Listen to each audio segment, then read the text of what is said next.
Chapter 1. The Lord called Moses and spoke to him from the tent of meeting, saying, Speak to the people of Israel and say to them, When any one of you brings an offering to the Lord, you shall bring your offering of livestock from the herd or from the flock. If his offering is a burnt offering from the herd, he shall offer a male without blemish. He shall bring it to the entrance of the tent of meeting, that he may be accepted before the Lord. He shall lay his hand on the head of the burnt offering, and it shall be accepted for him, to make atonement for him. Then he shall kill the bull before the Lord, and Aaron's sons the priests shall bring the blood and throw the blood against the sides of the altar that is at the entrance of the tent of meeting. Then he shall flay the burnt offering and cut it into pieces, and the sons of Aaron the priest shall put fire on the altar and arrange wood on the fire. And Aaron's sons the priests shall arrange the pieces, the head, and the fat on the wood that is on the fire on the altar. But its entrails and its legs he shall wash with water. And the priest shall burn all of it on the altar as a burnt offering, a food offering, with a pleasing aroma to the Lord.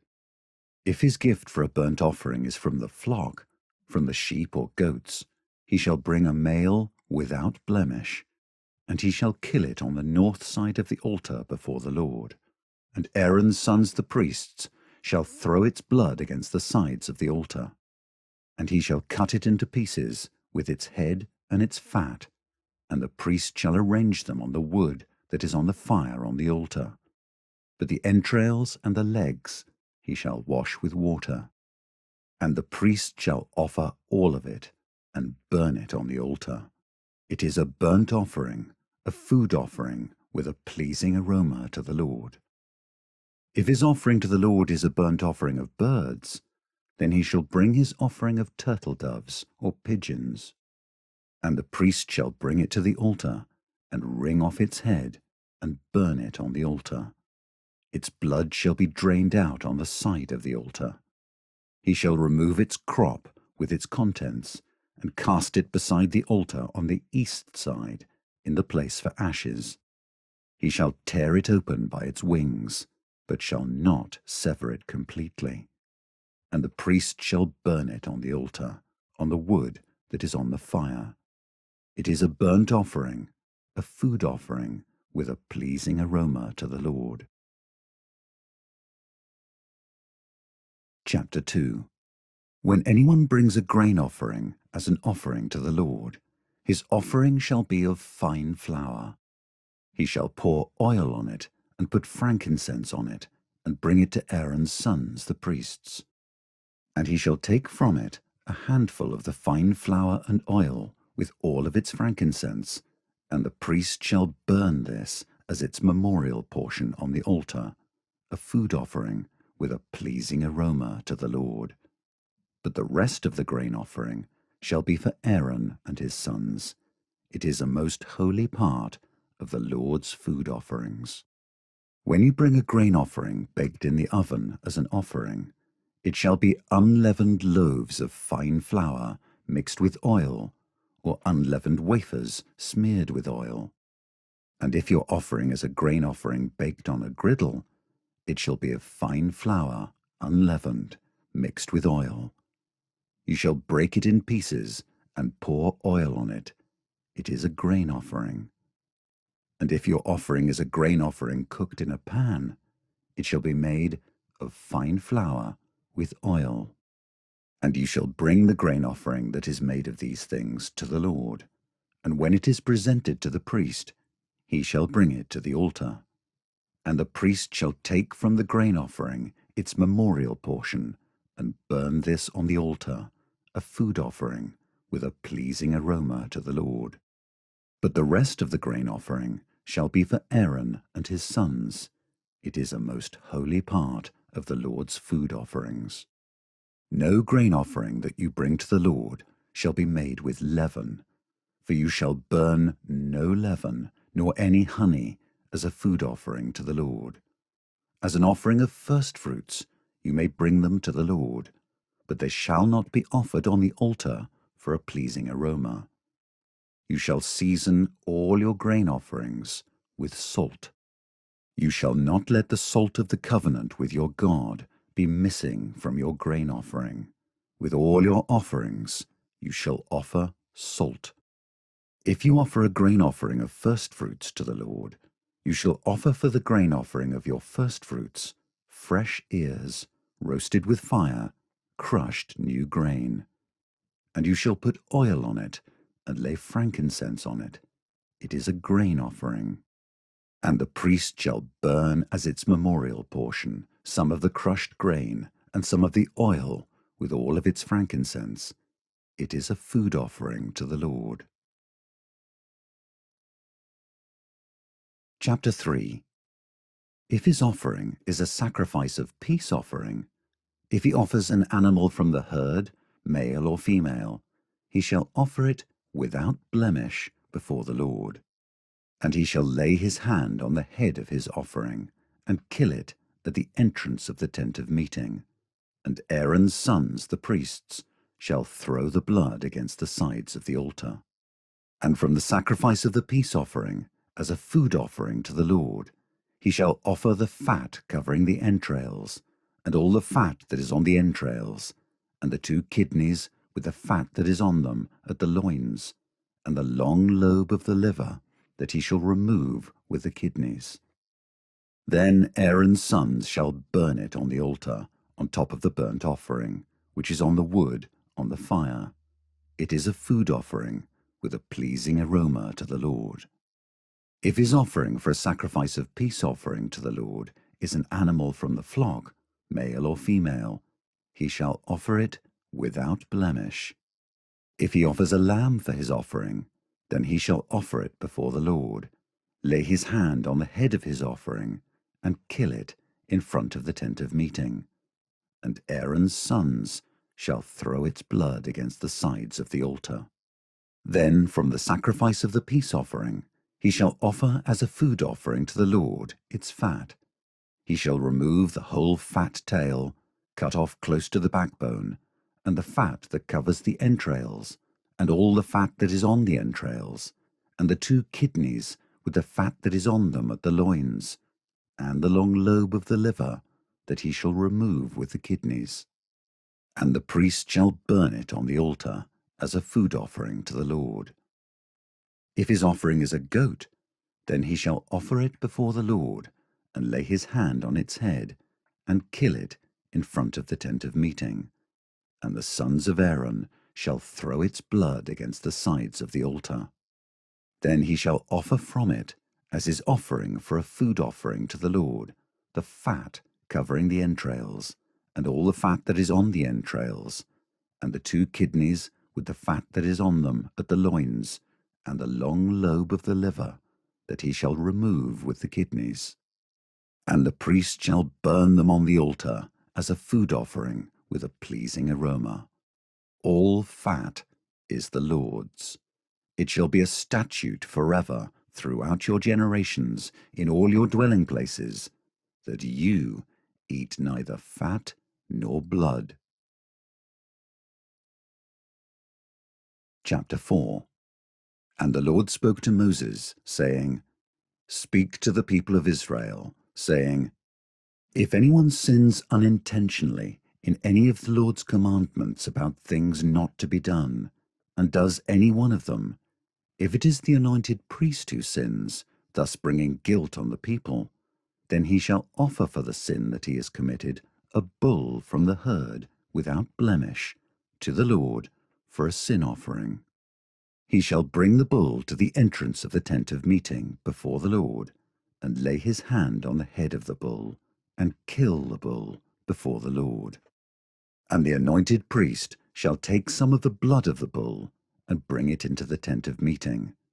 And the priest shall dip his finger in the blood, and sprinkle part of the blood 7 times before the Lord in front of the veil of the sanctuary. And the priest shall put some of the blood on the horns of the altar of fragrant incense before the Lord that is in the tent of meeting. And all the rest of the blood of the bull he shall pour out at the base of the altar of burnt offering, that is at the entrance of the tent of meeting. And all the fat of the bull of the sin offering he shall remove from it, the fat that covers the entrails, and all the fat that is on the entrails, and the 2 kidneys with the fat that is on them at the loins, and the long lobe of the liver that he shall remove with the kidneys, just as these are taken from the ox of the sacrifice of the peace offerings, and the priest shall burn them on the altar of burnt offering. But the skin of the bull and all its flesh, with its head, its legs, its entrails, and its dung, all the rest of the bull, he shall carry outside the camp to a clean place, to the ash heap, and shall burn it up on a fire of wood. On the ash heap it shall be burned up. If the whole congregation of Israel sins unintentionally, and the thing is hidden from the eyes of the assembly, and they do any one of the things that by the Lord's commandments ought not to be done, and they realize their guilt, when the sin that they have committed becomes known, the assembly shall offer a bull from the herd for a sin offering, and bring it in front of the tent of meeting. And the elders of the congregation shall lay their hands on the head of the bull before the Lord, and the bull shall be killed before the Lord. Then the anointed priest shall bring some of the blood of the bull into the tent of meeting, and the priest shall dip his finger in the blood, and sprinkle it 7 times before the Lord in front of the veil. And he shall put some of the blood on the horns of the altar that is in the tent of meeting before the Lord, and the rest of the blood he shall pour out at the base of the altar of burnt offering that is at the entrance of the tent of meeting. And all its fat he shall take from it and burn on the altar. Thus shall he do with the bull. As he did with the bull of the sin offering, so shall he do with this. And the priest shall make atonement for them, and they shall be forgiven. And he shall carry the bull outside the camp, and burn it up as he burned the first bull. It is the sin offering for the assembly. When a leader sins, doing unintentionally any one of all the things that by the commandments of the Lord his God ought not to be done, and realizes his guilt, or the sin which he has committed is made known to him, he shall bring as his offering a goat, a male without blemish, and shall lay his hand on the head of the goat and kill it in the place where they kill the burnt offering before the Lord. It is a sin offering. Then the priest shall take some of the blood of the sin offering with his finger, and put it on the horns of the altar of burnt offering, and pour out the rest of its blood at the base of the altar of burnt offering. And all its fat he shall burn on the altar, like the fat of the sacrifice of peace offerings. So the priest shall make atonement for him for his sin, and he shall be forgiven. If any one of the common people sins unintentionally in doing any one of the things that by the Lord's commandments ought not to be done, and realizes his guilt, or the sin which he has committed is made known to him, he shall bring for his offering a goat, a female without blemish, for his sin which he has committed. And he shall lay his hand on the head of the sin offering, and kill the sin offering in the place of burnt offering. And the priest shall take some of its blood with his finger, and put it on the horns of the altar of burnt offering, and pour out all the rest of its blood at the base of the altar. And all its fat he shall remove, as the fat is removed from the peace offerings, and the priest shall burn it on the altar for a pleasing aroma to the Lord. And the priest shall make atonement for him, and he shall be forgiven. If he brings a lamb as his offering for a sin offering, he shall bring a female without blemish, and lay his hand on the head of the sin offering, and kill it for a sin offering in the place where they kill the burnt offering. Then the priest shall take some of the blood of the sin offering with his finger, and put it on the horns of the altar of burnt offering, and pour out all the rest of its blood at the base of the altar. And all its fat he shall remove, as the fat of the lamb is removed from the sacrifice of peace offerings, and the priest shall burn it on the altar, on top of the Lord's food offerings. And the priest shall make atonement for him for the sin which he has committed, and he shall be forgiven. Chapter 5. If anyone sins in that he hears a public adjuration to testify, and though he is a witness, whether he has seen or come to know the matter, yet does not speak, he shall bear his iniquity.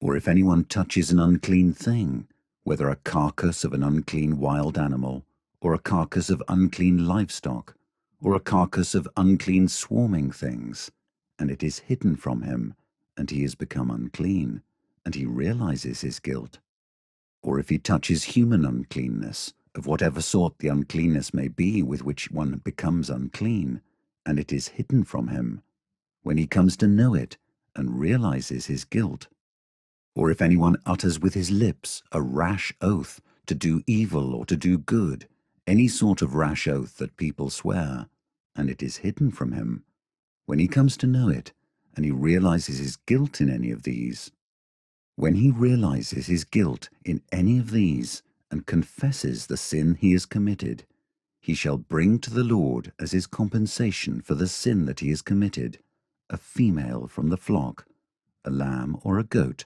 for a sin offering. And the priest shall make atonement for him for his sin. But if he cannot afford a lamb, then he shall bring to the Lord as his compensation for the sin that he has committed 2 turtle doves or 2 pigeons, one for a sin offering, and the other for a burnt offering. He shall bring them to the priest, who shall offer first the one for the sin offering. He shall wring its head from its neck, but shall not sever it completely. And he shall sprinkle some of the blood of the sin offering on the side of the altar, while the rest of the blood shall be drained out at the base of the altar. It is a sin offering. Then he shall offer the second for a burnt offering according to the rule, and the priest shall make atonement for him for the sin that he has committed, and he shall be forgiven. But if he cannot afford 2 turtle doves or 2 pigeons, then he shall bring as his offering for the sin that he has committed 1/10 of an ephah of fine flour for a sin offering. He shall put no oil on it, and shall put no frankincense on it, for it is a sin offering. And he shall bring it to the priest, and the priest shall take a handful of it as its memorial portion, and burn this on the altar, on the Lord's food offerings. It is a sin offering. Thus the priest shall make atonement for him for the sin which he has committed in any one of these things, and he shall be forgiven. And the remainder shall be for the priest, as in the grain offering. The Lord spoke to Moses, saying, If anyone commits a breach of faith and sins unintentionally in any of the holy things of the Lord, he shall bring to the Lord as his compensation a ram without blemish out of the flock, valued in silver shekels, according to the shekel of the sanctuary, for a guilt offering. He shall also make restitution for what he has done amiss in the holy thing, and shall add 1/5 to it, and give it to the priest. And the priest shall make atonement for him with the ram of the guilt offering, and he shall be forgiven. If anyone sins doing any of the things that by the Lord's commandments ought not to be done, though he did not know it, then realizes his guilt, he shall bear his iniquity. He shall bring to the priest a ram without blemish out of the flock, or its equivalent, for a guilt offering, and the priest shall make atonement for him for the mistake that he made unintentionally, and he shall be forgiven. It is a guilt offering. He has indeed incurred guilt before the Lord. Chapter 6. The Lord spoke to Moses, saying, If anyone sins and commits a breach of faith against the Lord by deceiving his neighbor in a matter of deposit or security, or through robbery, or if he has oppressed his neighbor, or has found something lost and lied about it, swearing falsely, in any of all the things that people do and sin thereby, If he has sinned and has realized his guilt, and will restore what he took by robbery, or what he got by oppression, or the deposit that was committed to him, or the lost thing that he found, or anything about which he has sworn falsely, he shall restore it in full, and shall add a fifth to it, and give it to him to whom it belongs on the day he realizes his guilt. And he shall bring to the priest as his compensation to the Lord a ram without blemish out of the flock, or its equivalent, for a guilt offering. And the priest shall make atonement for him before the Lord, and he shall be forgiven for any of the things that one may do and thereby become guilty.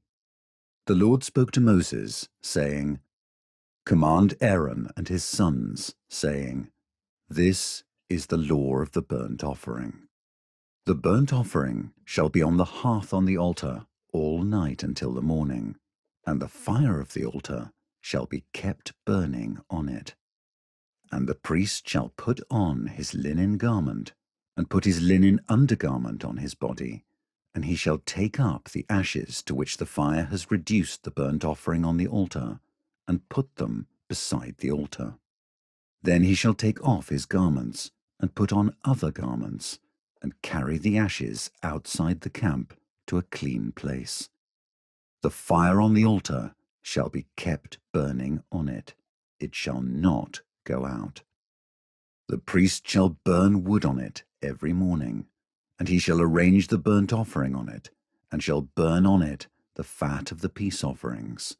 Fire shall be kept burning on the altar continually. It shall not go out. And this is the law of the grain offering. The sons of Aaron shall offer it before the Lord in front of the altar. And one shall take from it a handful of the fine flour of the grain offering, and its oil, and all the frankincense that is on the grain offering, and burn this as its memorial portion on the altar, a pleasing aroma to the Lord. And the rest of it Aaron and his sons shall eat. It shall be eaten unleavened in a holy place. In the court of the tent of meeting they shall eat it. It shall not be baked with leaven. I have given it as their portion of my food offerings. It is a thing most holy, like the sin offering and the guilt offering. Every male among the children of Aaron may eat of it, as decreed forever throughout your generations, from the Lord's food offerings. Whatever touches them shall become holy. The Lord spoke to Moses, saying, This is the offering that Aaron and his sons shall offer to the Lord on the day when he is anointed, 1/10 of an ephah of fine flour as a regular grain offering, half of it in the morning and half in the evening.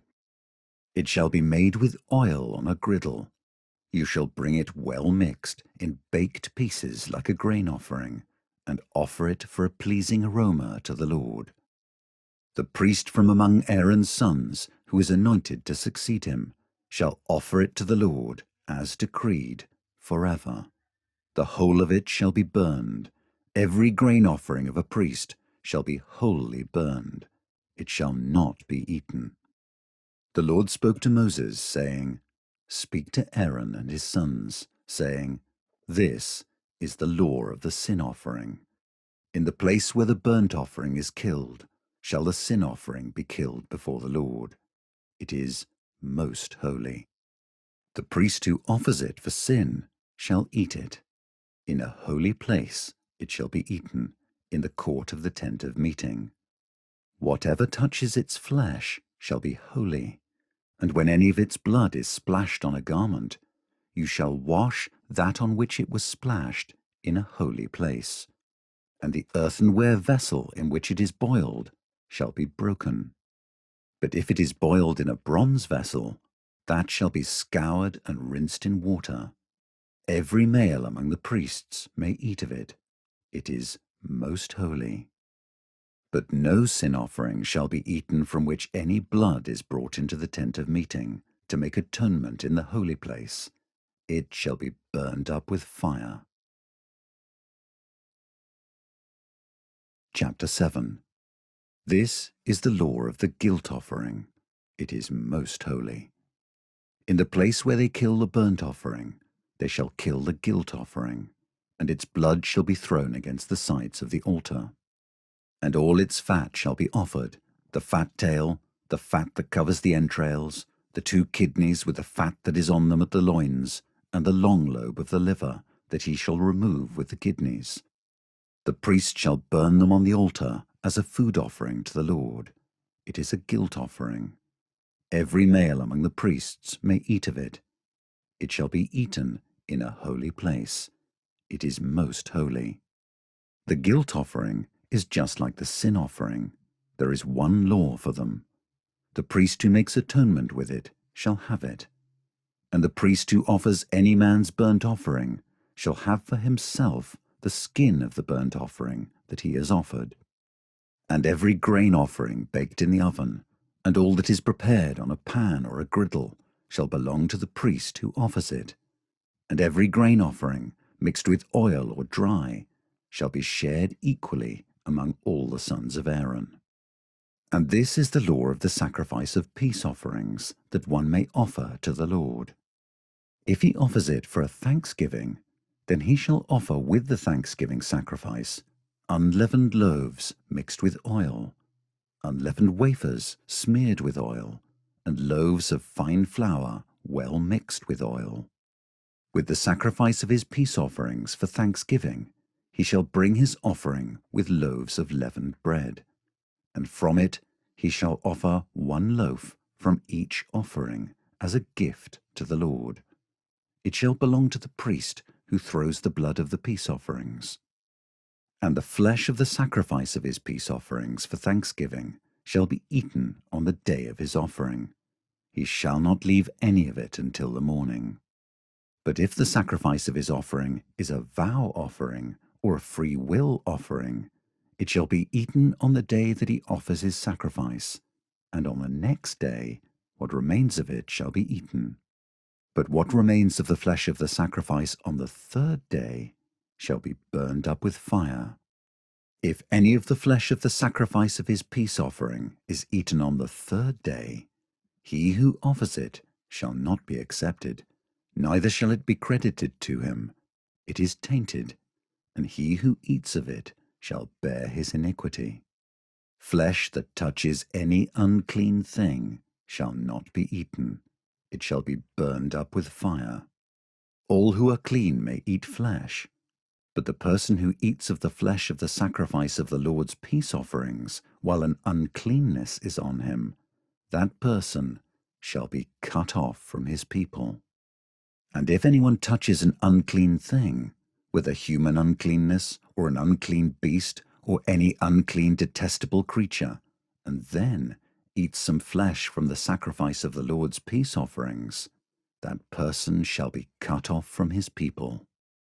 The Lord spoke to Moses, saying, Speak to the people of Israel, saying, You shall eat no fat of ox or sheep or goat. The fat of an animal that dies of itself, and the fat of one that is torn by beasts, may be put to any other use, but on no account shall you eat it. For every person who eats of the fat of an animal, of which a food offering may be made to the Lord, shall be cut off from his people. Moreover, you shall eat no blood whatever, whether of fowl or of animal, in any of your dwelling places. Whoever eats any blood, that person shall be cut off from his people. The Lord spoke to Moses, saying, Speak to the people of Israel, saying, Whoever offers the sacrifice of his peace offerings to the Lord shall bring his offering to the Lord from the sacrifice of his peace offerings. His own hands shall bring the Lord's food offerings. He shall bring the fat with the breast, that the breast may be waved as a wave offering before the Lord. The priest shall burn the fat on the altar, but the breast shall be for Aaron and his sons. And the right thigh you shall give to the priest as a contribution from the sacrifice of your peace offerings. Whoever among the sons of Aaron offers the blood of the peace offerings and the fat shall have the right thigh for a portion. For the breast that is waved and the thigh that is contributed I have taken from the people of Israel out of the sacrifices of their peace offerings, and have given them to Aaron the priest and to his sons as a perpetual due from the people of Israel. This is the portion of Aaron and of his sons from the Lord's food offerings, from the day they were presented to serve as priests of the Lord. The Lord commanded this to be given them by the people of Israel, from the day that he anointed them. It is a perpetual due throughout their generations. This is the law of the burnt offering, of the grain offering, of the sin offering, of the guilt offering, of the ordination offering, and of the peace offering, which the Lord commanded Moses on Mount Sinai, on the day that he commanded the people of Israel to bring their offerings to the Lord in the wilderness of Sinai. Chapter 8. The Lord spoke to Moses, saying, Take Aaron and his sons with him, and the garments, and the anointing oil, and the bull of the sin offering, and the 2 rams, and the basket of unleavened bread, and assemble all the congregation at the entrance of the tent of meeting. And Moses did as the Lord commanded him, and the congregation was assembled at the entrance of the tent of meeting. And Moses said to the congregation, This is the thing that the Lord has commanded to be done. And Moses brought Aaron and his sons, and washed them with water. And he put the coat on him, and tied the sash around his waist, and clothed him with the robe, and put the ephod on him, and tied the skillfully woven band of the ephod around him, binding it to him with the band. And he placed the breastpiece on him, and in the breastpiece he put the Urim and the Thummim. And he set the turban on his head, and on the turban, in front, he set the golden plate, the holy crown, as the Lord commanded Moses. Then Moses took the anointing oil, and anointed the tabernacle and all that was in it, and consecrated them. And he sprinkled some of it on the altar 7 times, and anointed the altar and all its utensils, and the basin and its stand, to consecrate them. And he poured some of the anointing oil on Aaron's head, and anointed him to consecrate him. And Moses brought Aaron's sons, and clothed them with coats, and tied sashes around their waists, and bound caps on them, as the Lord commanded Moses. Then he brought the bull of the sin offering, and Aaron and his sons laid their hands on the head of the bull of the sin offering.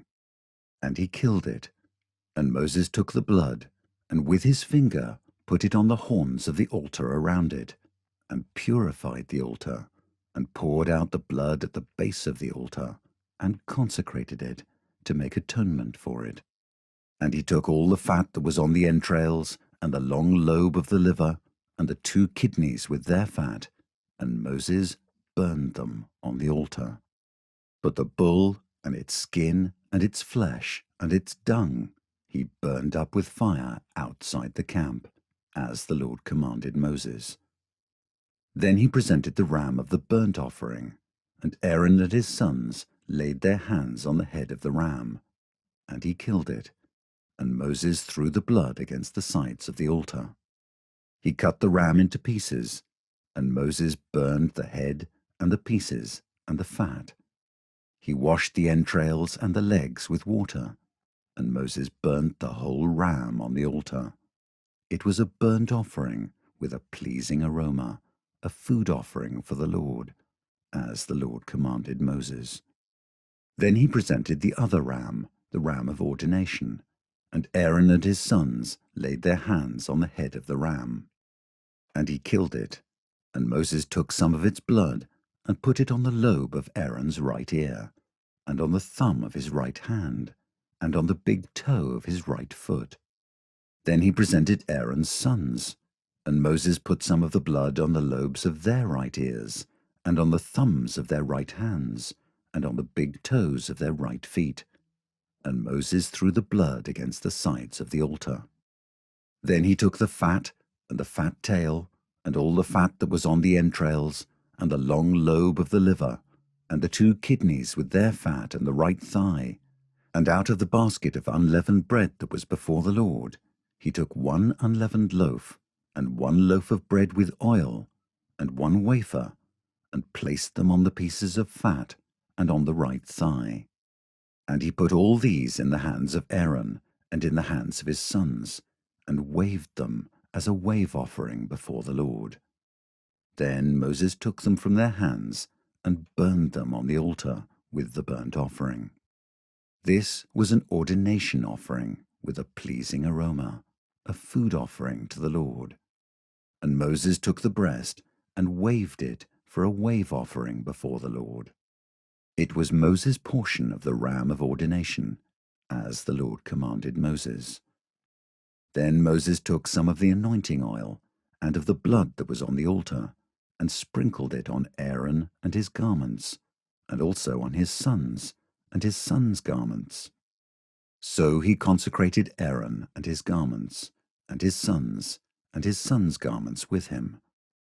And Moses said to Aaron and his sons, "Boil the flesh at the entrance of the tent of meeting, and there eat it and the bread that is in the basket of ordination offerings, as I commanded, saying, Aaron and his sons shall eat it. And what remains of the flesh and the bread you shall burn up with fire. And you shall not go outside the entrance of the tent of meeting for 7 days, until the days of your ordination are completed, for it will take 7 days to ordain you. As has been done today, the Lord has commanded to be done to make atonement for you. At the entrance of the tent of meeting you shall remain day and night for 7 days, performing what the Lord has charged, so that you do not die. For so I have been commanded. And Aaron and his sons did all the things that the Lord commanded by Moses. Chapter 9. On the 8th day Moses called Aaron and his sons and the elders of Israel, and he said to Aaron, "Take for yourself a bull calf for a sin offering, and a ram for a burnt offering, both without blemish, and offer them before the Lord. And say to the people of Israel, Take a male goat for a sin offering, and a calf, and a lamb, both a year old without blemish, for a burnt offering, and an ox and a ram for peace offerings, to sacrifice before the Lord, and a grain offering mixed with oil, for today the Lord will appear to you." And they brought what Moses commanded in front of the tent of meeting, and all the congregation drew near and stood before the Lord. And Moses said, "This is the thing that the Lord commanded you to do, that the glory of the Lord may appear to you." Then Moses said to Aaron, "Draw near to the altar and offer your sin offering and your burnt offering, and make atonement for yourself and for the people, and bring the offering of the people, and make atonement for them, as the Lord has commanded." So Aaron drew near to the altar, and killed the calf of the sin offering, which was for himself. And the sons of Aaron presented the blood to him, and he dipped his finger in the blood, and put it on the horns of the altar, and poured out the blood at the base of the altar. But the fat and the kidneys and the long lobe of the liver from the sin offering he burned on the altar, as the Lord commanded Moses. The flesh and the skin he burned up with fire outside the camp. Then he killed the burnt offering, and Aaron's sons handed him the blood, and he threw it against the sides of the altar.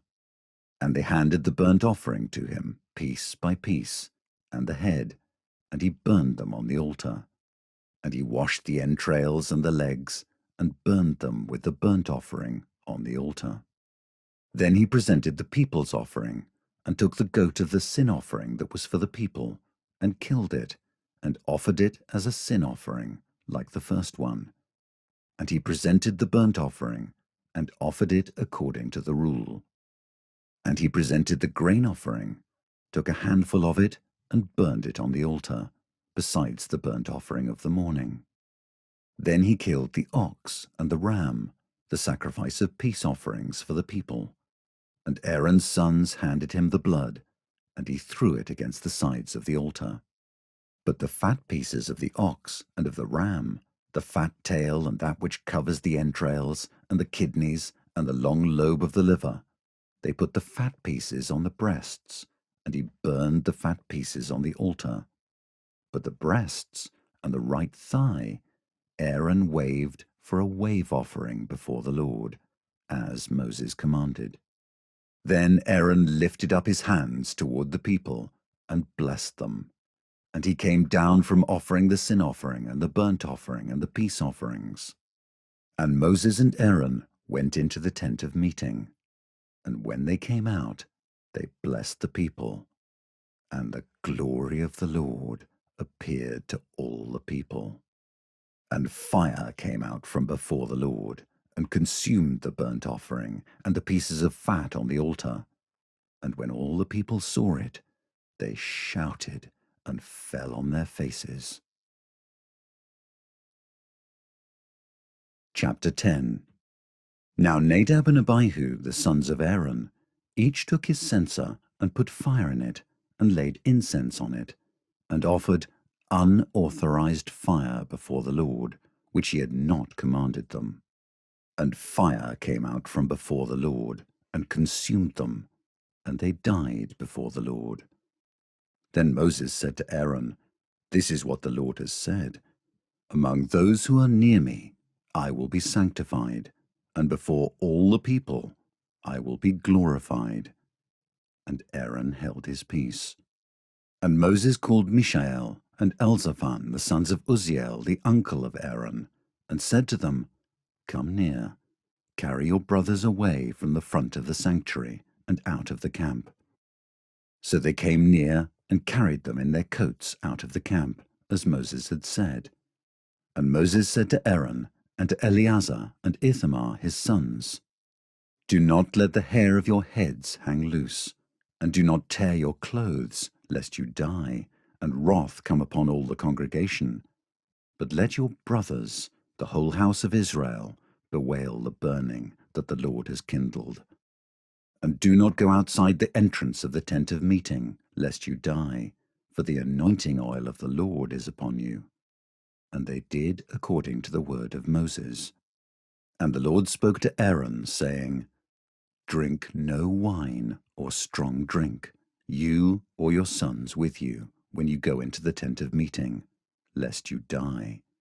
It shall be a statute forever throughout your generations.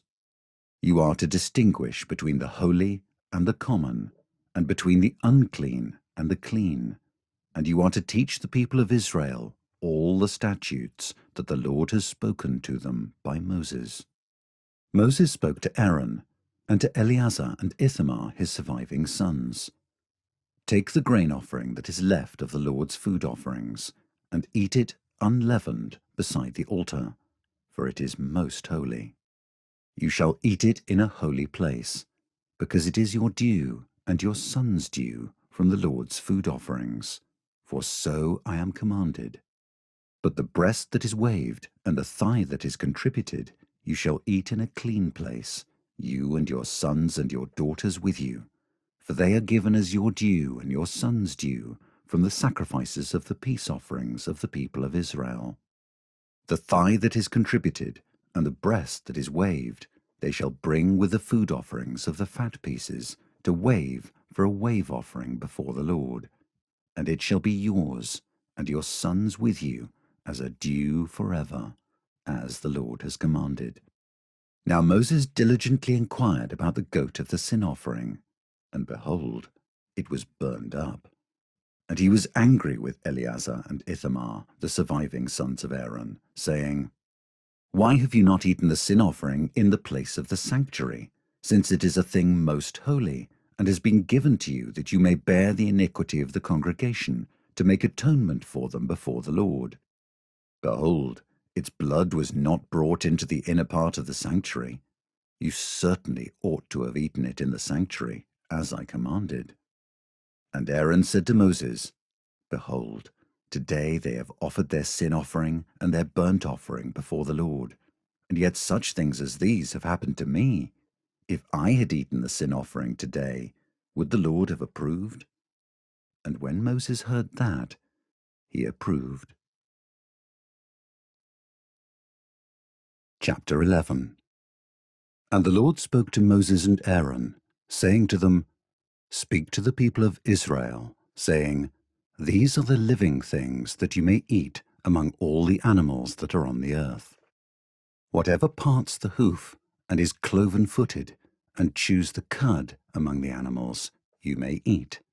Nevertheless, among those that chew the cud or part the hoof, you shall not eat these. The camel, because it chews the cud but does not part the hoof, is unclean to you. And the rock badger, because it chews the cud but does not part the hoof, is unclean to you. And the hare, because it chews the cud but does not part the hoof, is unclean to you. And the pig, because it parts the hoof and is cloven-footed, but does not chew the cud, is unclean to you. You shall not eat any of their flesh, and you shall not touch their carcasses. They are unclean to you. These you may eat of all that are in the waters. Everything in the waters that has fins and scales, whether in the seas or in the rivers, you may eat. But anything in the seas or the rivers that does not have fins and scales, of the swarming creatures in the waters and of the living creatures that are in the waters, is detestable to you. You shall regard them as detestable. You shall not eat any of their flesh, and you shall detest their carcasses. Everything in the waters that does not have fins and scales is detestable to you. And these you shall detest among the birds. They shall not be eaten. They are detestable. The eagle, the bearded vulture, the black vulture, the kite, the falcon of any kind, every raven of any kind, the ostrich, the nighthawk, the seagull, the hawk of any kind, the little owl, the cormorant, the short-eared owl, the barn owl, the tawny owl, the carrion vulture, the stork, the heron of any kind, the hoopoe, and the bat. All winged insects that go on all fours are detestable to you. Yet among the winged insects that go on all fours, you may eat those that have jointed legs above their feet, with which to hop on the ground. Of them you may eat the locust of any kind, the bald locust of any kind, the cricket of any kind, and the grasshopper of any kind. But all other winged insects that have 4 feet are detestable to you.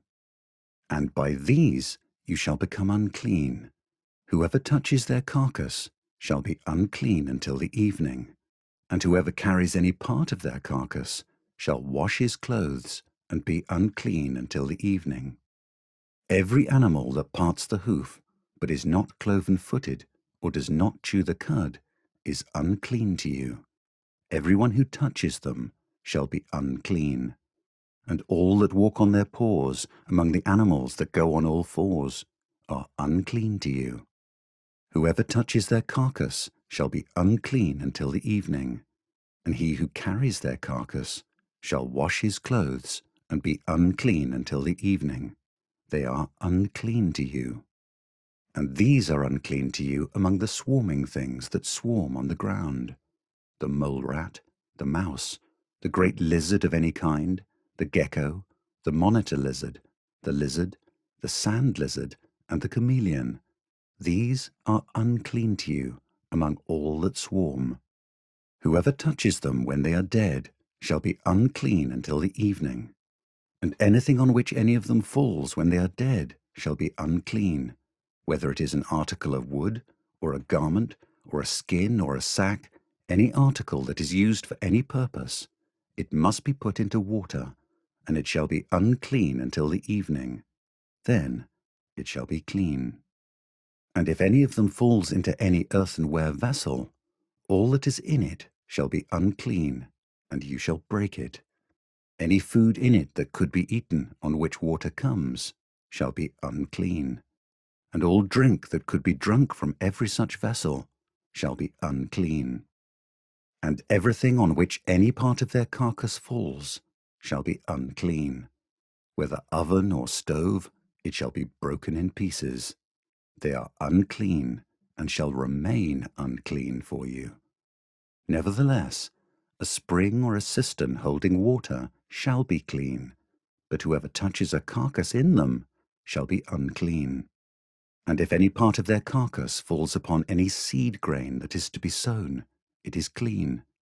But if water is put on the seed, and any part of their carcass falls on it, it is unclean to you. And if any animal which you may eat dies, whoever touches its carcass shall be unclean until the evening, and whoever eats of its carcass shall wash his clothes and be unclean until the evening. And whoever carries the carcass shall wash his clothes and be unclean until the evening. Every swarming thing that swarms on the ground is detestable. It shall not be eaten. Whatever goes on its belly, and whatever goes on all fours, or whatever has many feet, any swarming thing that swarms on the ground, you shall not eat, for they are detestable. You shall not make yourselves detestable with any swarming thing that swarms, and you shall not defile yourselves with them, and become unclean through them. For I am the Lord your God. Consecrate yourselves, therefore, and be holy, for I am holy. You shall not defile yourselves with any swarming thing that crawls on the ground. For I am the Lord who brought you up out of the land of Egypt to be your God. You shall therefore be holy, for I am holy. This is the law about beast and bird, and every living creature that moves through the waters, and every creature that swarms on the ground, to make a distinction between the unclean and the clean, and between the living creature that may be eaten and the living creature that may not be eaten. Chapter 12. The Lord spoke to Moses, saying, Speak to the people of Israel, saying, If a woman conceives and bears a male child, then she shall be unclean 7 days. As at the time of her menstruation, she shall be unclean. And on the 8th day, the flesh of his foreskin shall be circumcised. Then she shall continue for 33 days in the blood of her purifying. She shall not touch anything holy, nor come into the sanctuary until the days of her purifying are completed. But if she bears a female child, then she shall be unclean 2 weeks, as in her menstruation, and she shall continue in the blood of her purifying for 66 days. And when the days of her purifying are completed, whether for a son or for a daughter, she shall bring to the priest at the entrance of the tent of meeting a lamb 1 year old for a burnt offering, and a pigeon or a turtle dove for a sin offering. And he shall offer it before the Lord and make atonement for her. Then she shall be clean from the flow of her blood. This is the law for her who bears a child, either male or female. And if she cannot afford a lamb, then she shall take 2 turtle doves or 2 pigeons, one for a burnt offering, and the other for a sin offering. And the priest shall make atonement for her, and she shall be clean.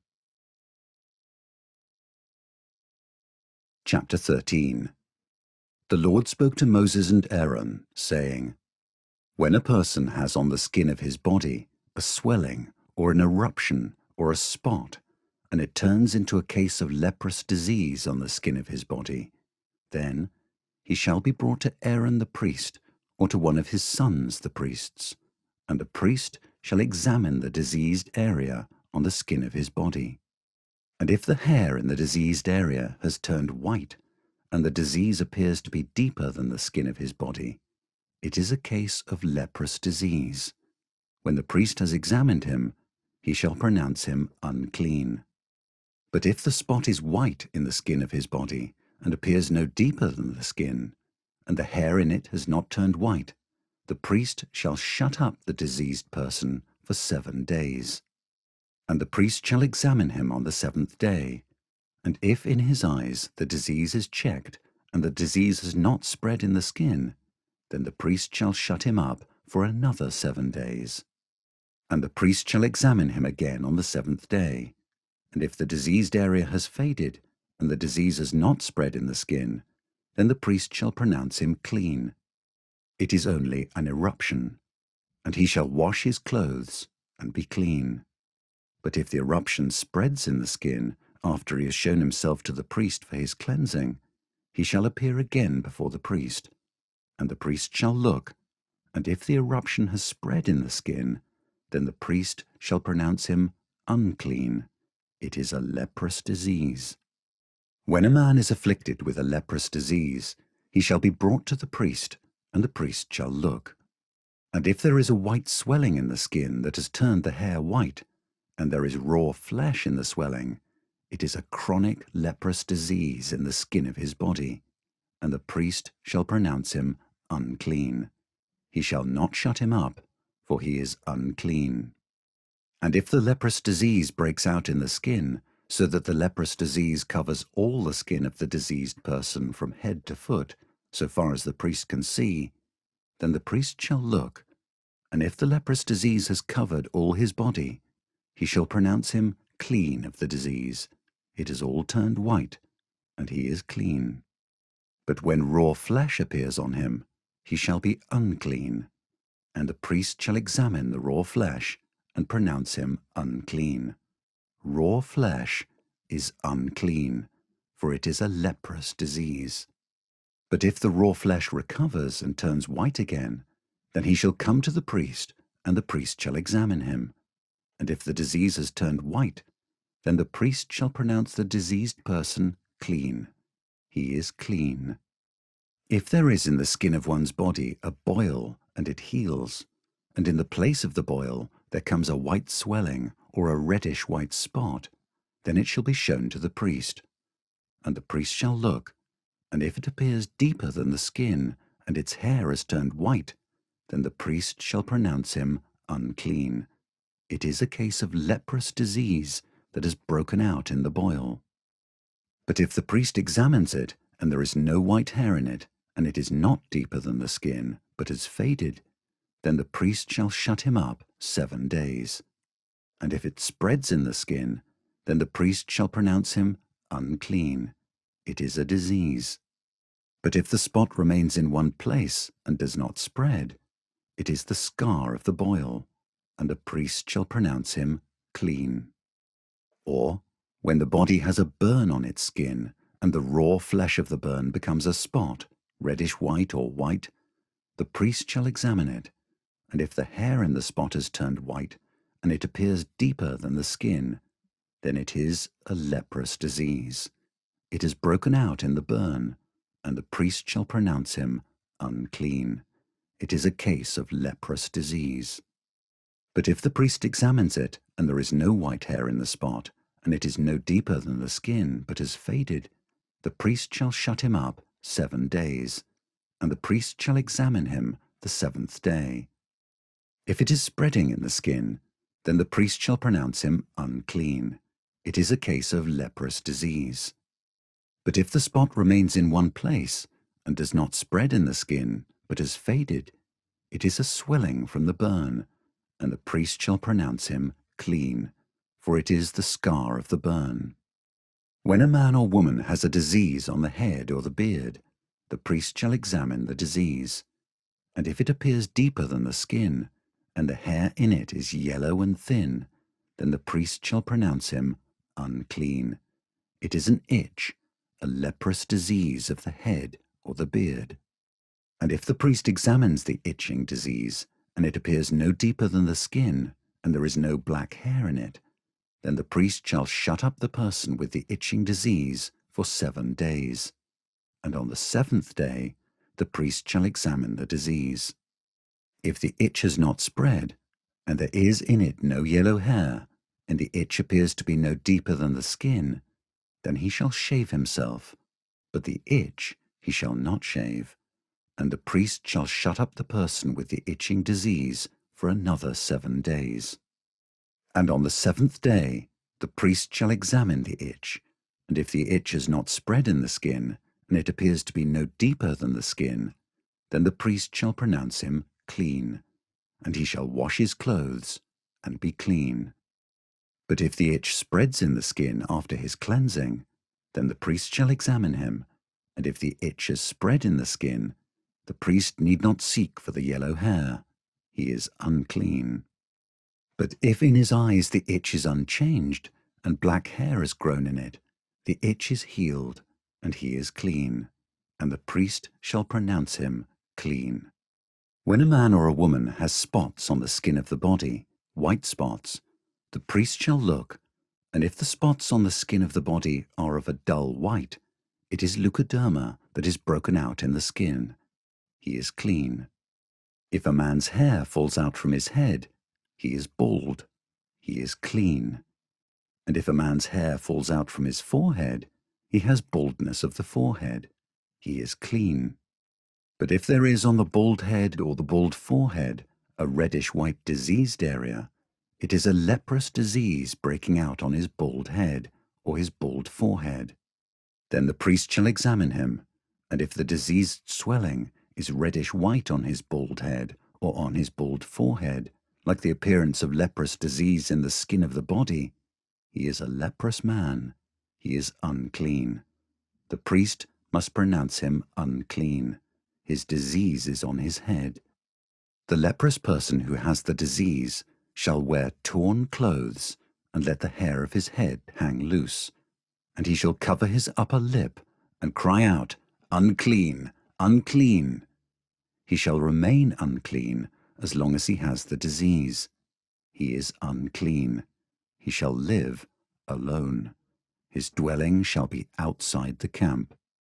When there is a case of leprous disease in a garment, whether a woolen or a linen garment, in warp or woof of linen or wool, or in a skin, or in anything made of skin, if the disease is greenish or reddish in the garment, or in the skin, or in the warp or the woof, or in any article made of skin, it is a case of leprous disease, and it shall be shown to the priest. And the priest shall examine the disease, and shut up that which has the disease for 7 days. Then he shall examine the disease on the 7th day.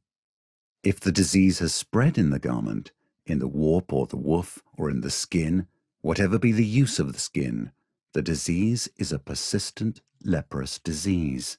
It is unclean. And he shall burn the garment, or the warp, or the woof, the wool, or the linen, or any article made of skin that is diseased, for it is a persistent leprous disease. It shall be burned in the fire. And if the priest examines, and if the disease has not spread in the garment, in the warp, or the woof, or in any article made of skin, then the priest shall command that they wash the thing in which is the disease, and he shall shut it up for another 7 days. And the priest shall examine the diseased thing after it has been washed. And if the appearance of the diseased area has not changed, though the disease has not spread, it is unclean.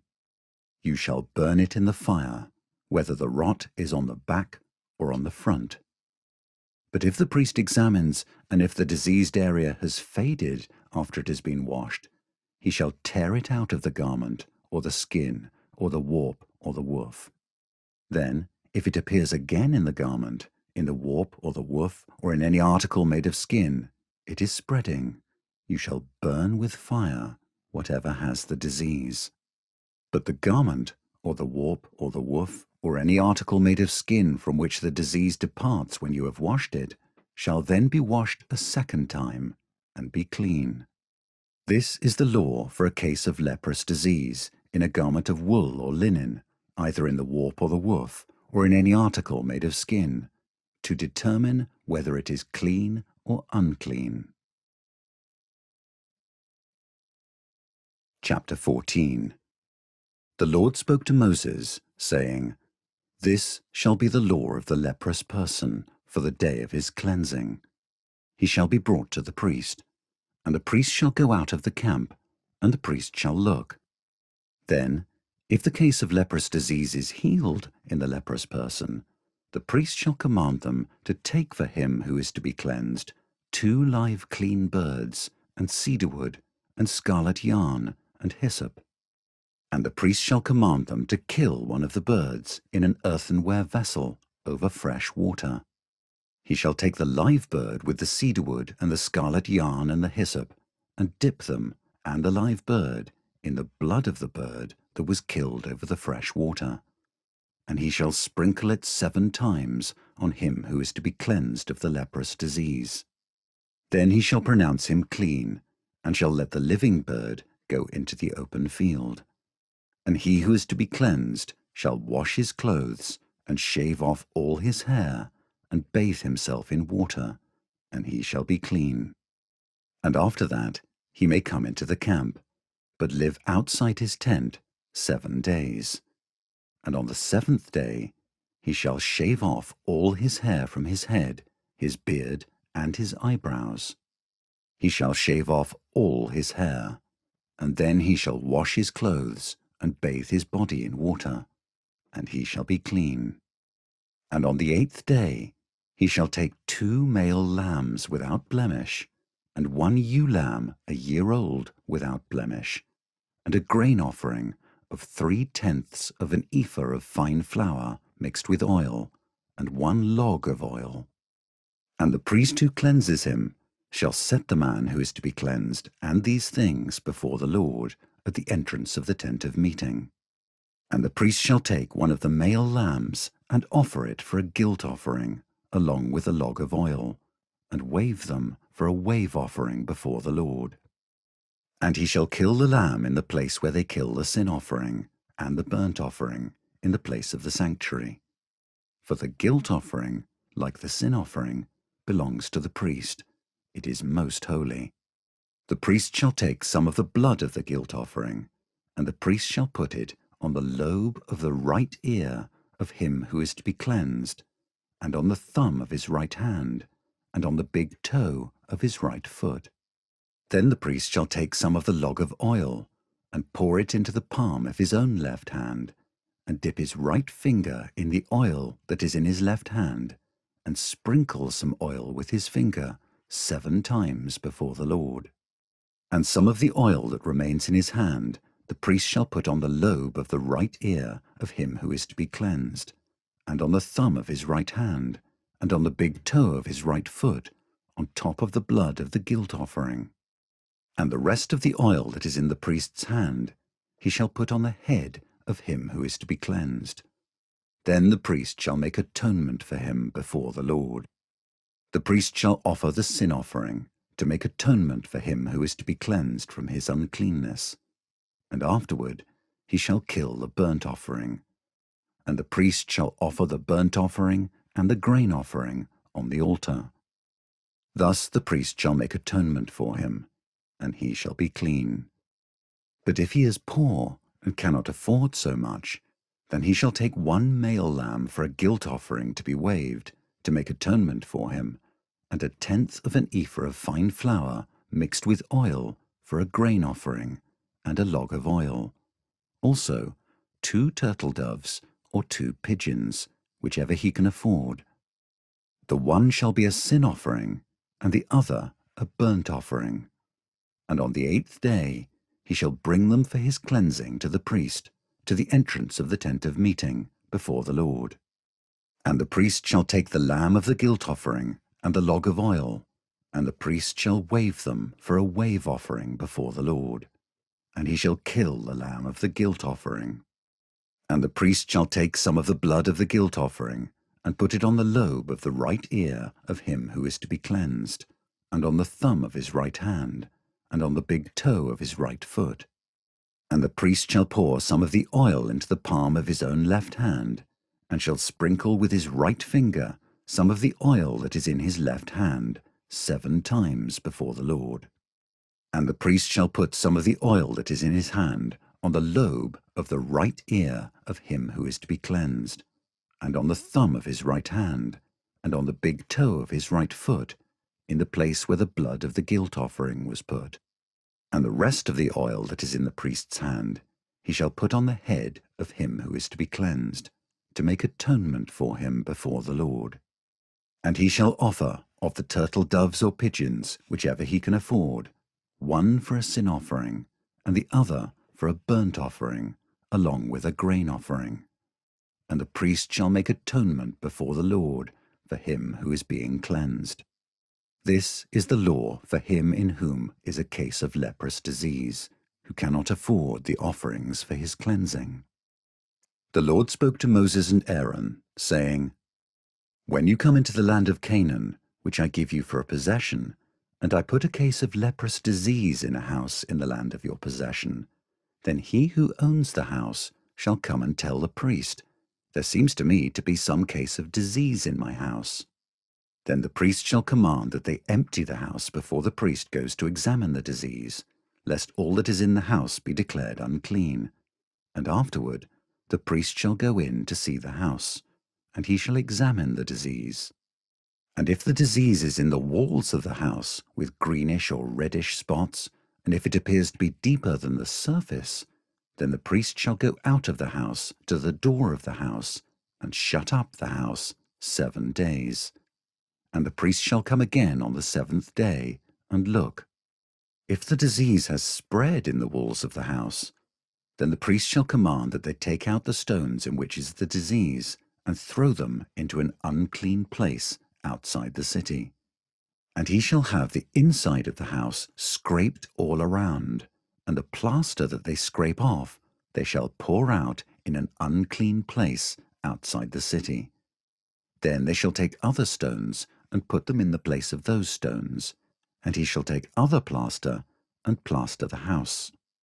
If the disease breaks out again in the house, after he has taken out the stones and scraped the house and plastered it, then the priest shall go and look.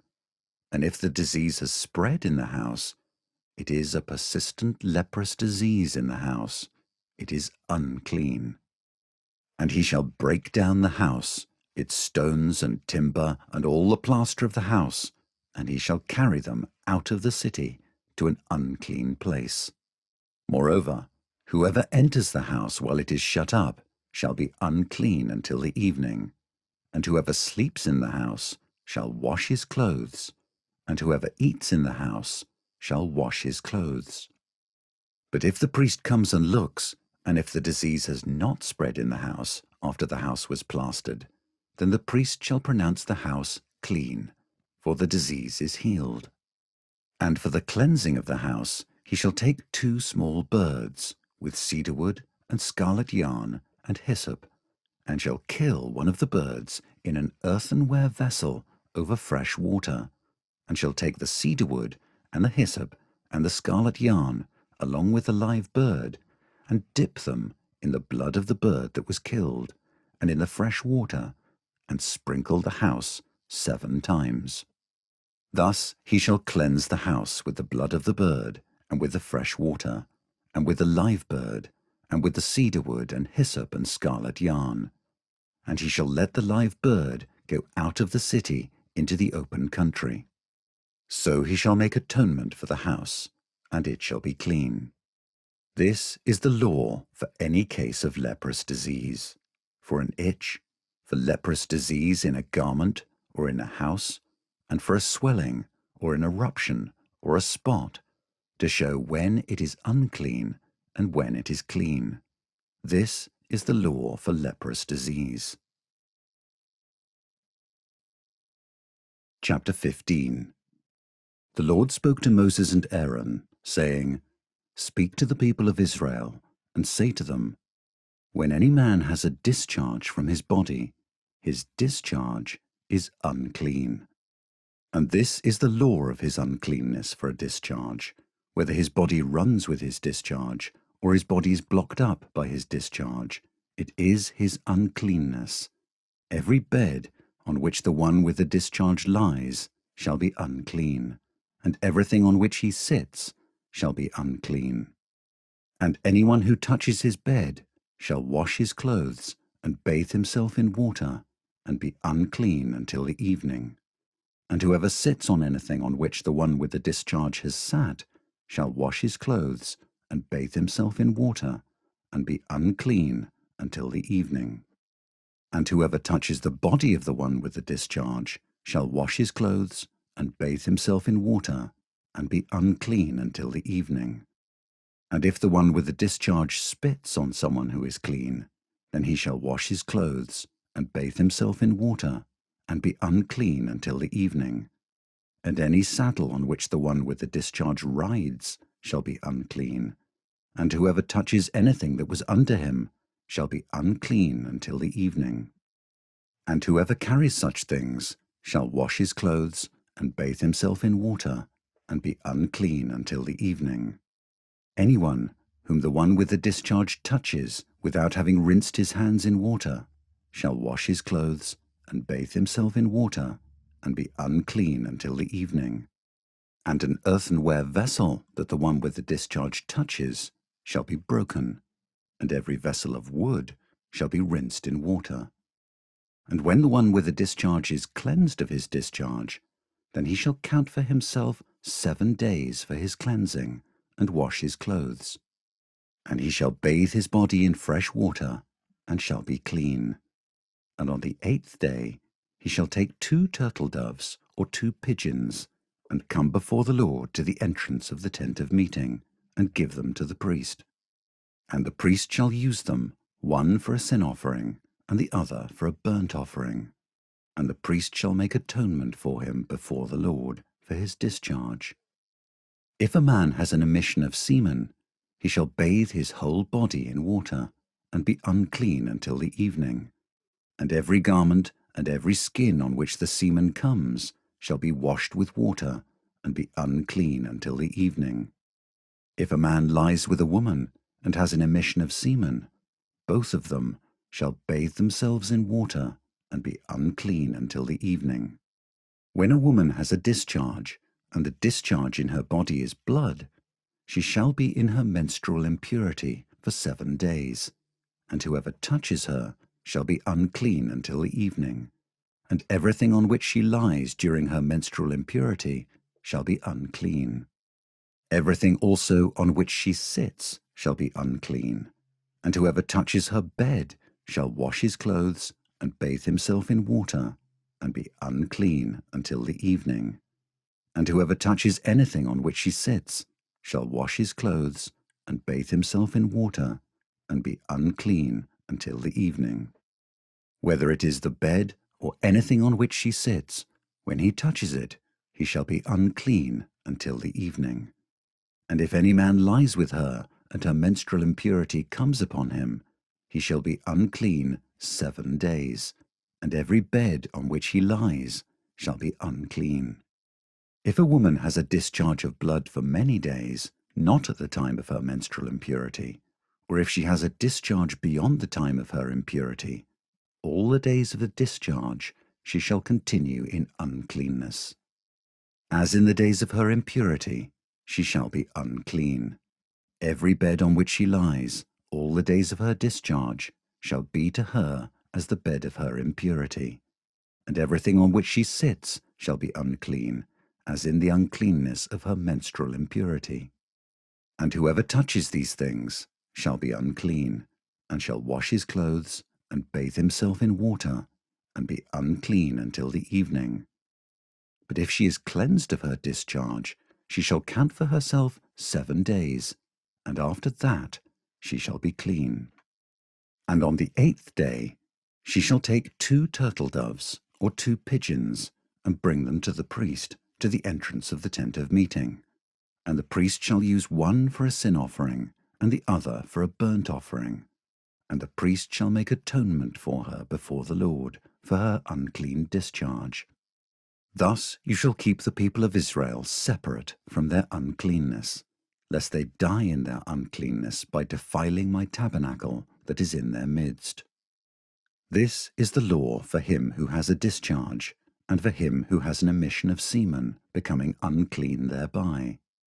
Also for her who is unwell with her menstrual impurity, that is, for anyone, male or female, who has a discharge, and for the man who lies with a woman who is unclean.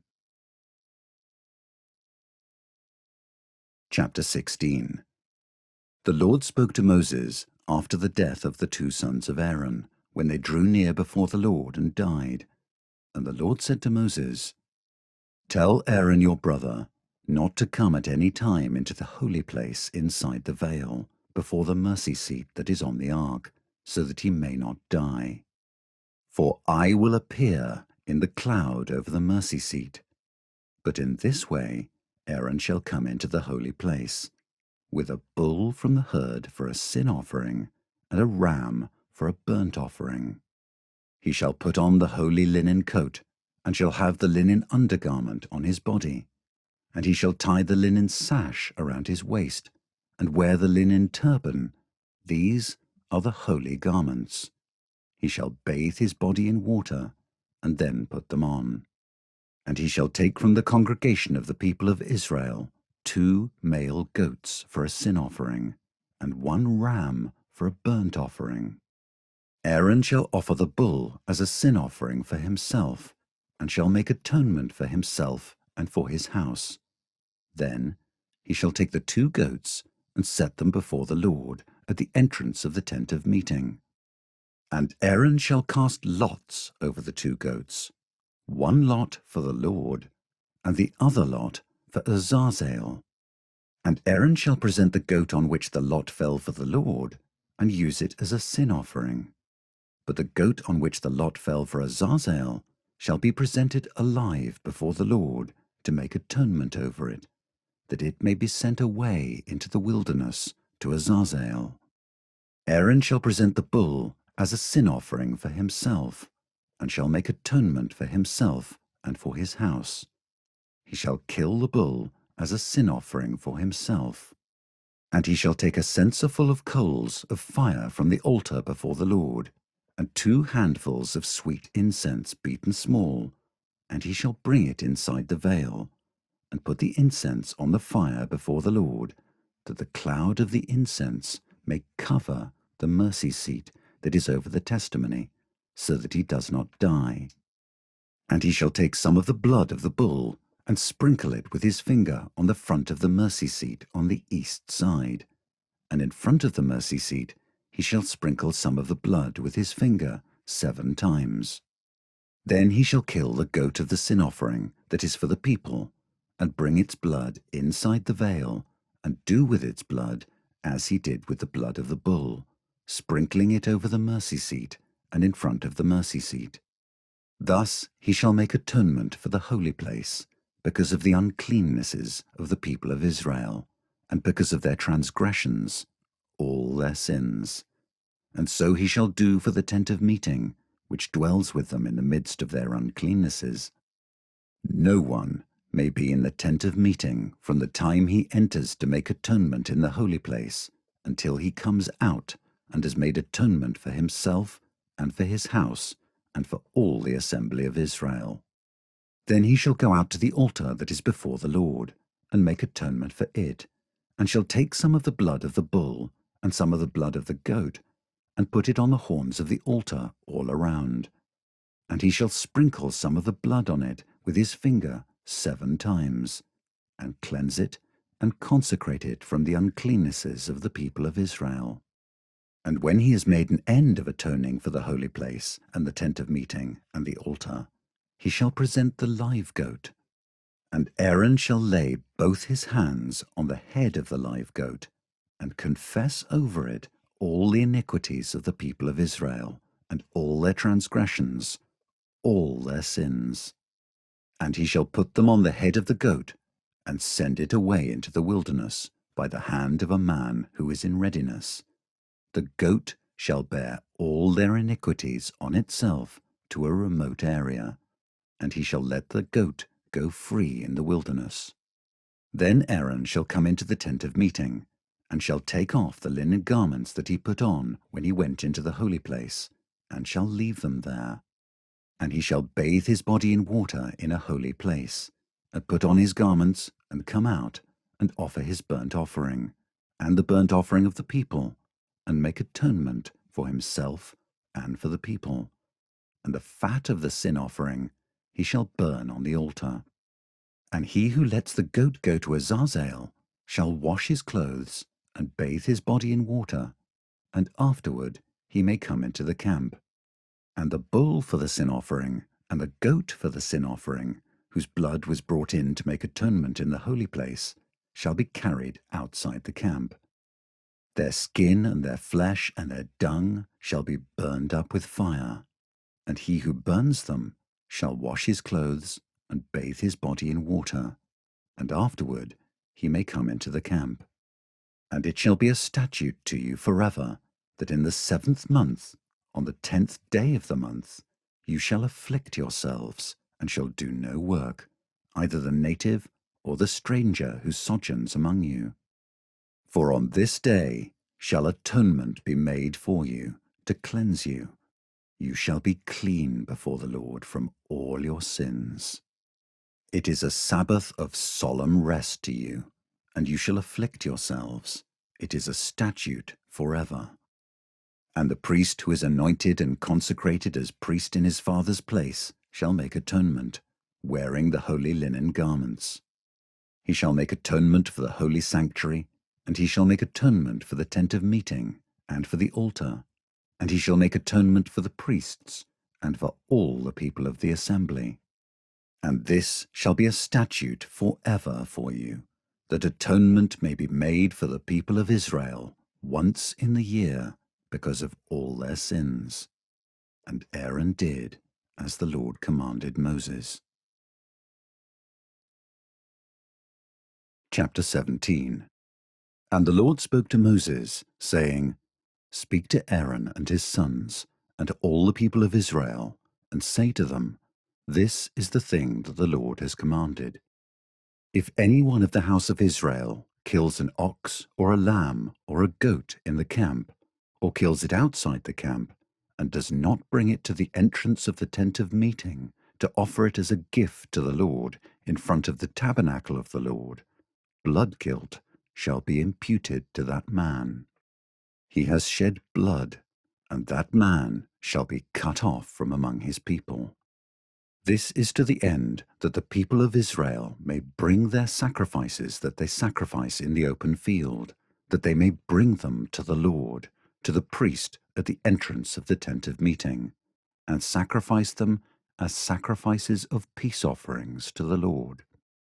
And the priest shall throw the blood on the altar of the Lord at the entrance of the tent of meeting, and burn the fat for a pleasing aroma to the Lord. So they shall no more sacrifice their sacrifices to goat demons after whom they whore. This shall be a statute forever for them throughout their generations. And you shall say to them, Any one of the house of Israel, or of the strangers who sojourn among them, who offers a burnt offering or sacrifice, and does not bring it to the entrance of the tent of meeting to offer it to the Lord, that man shall be cut off from his people.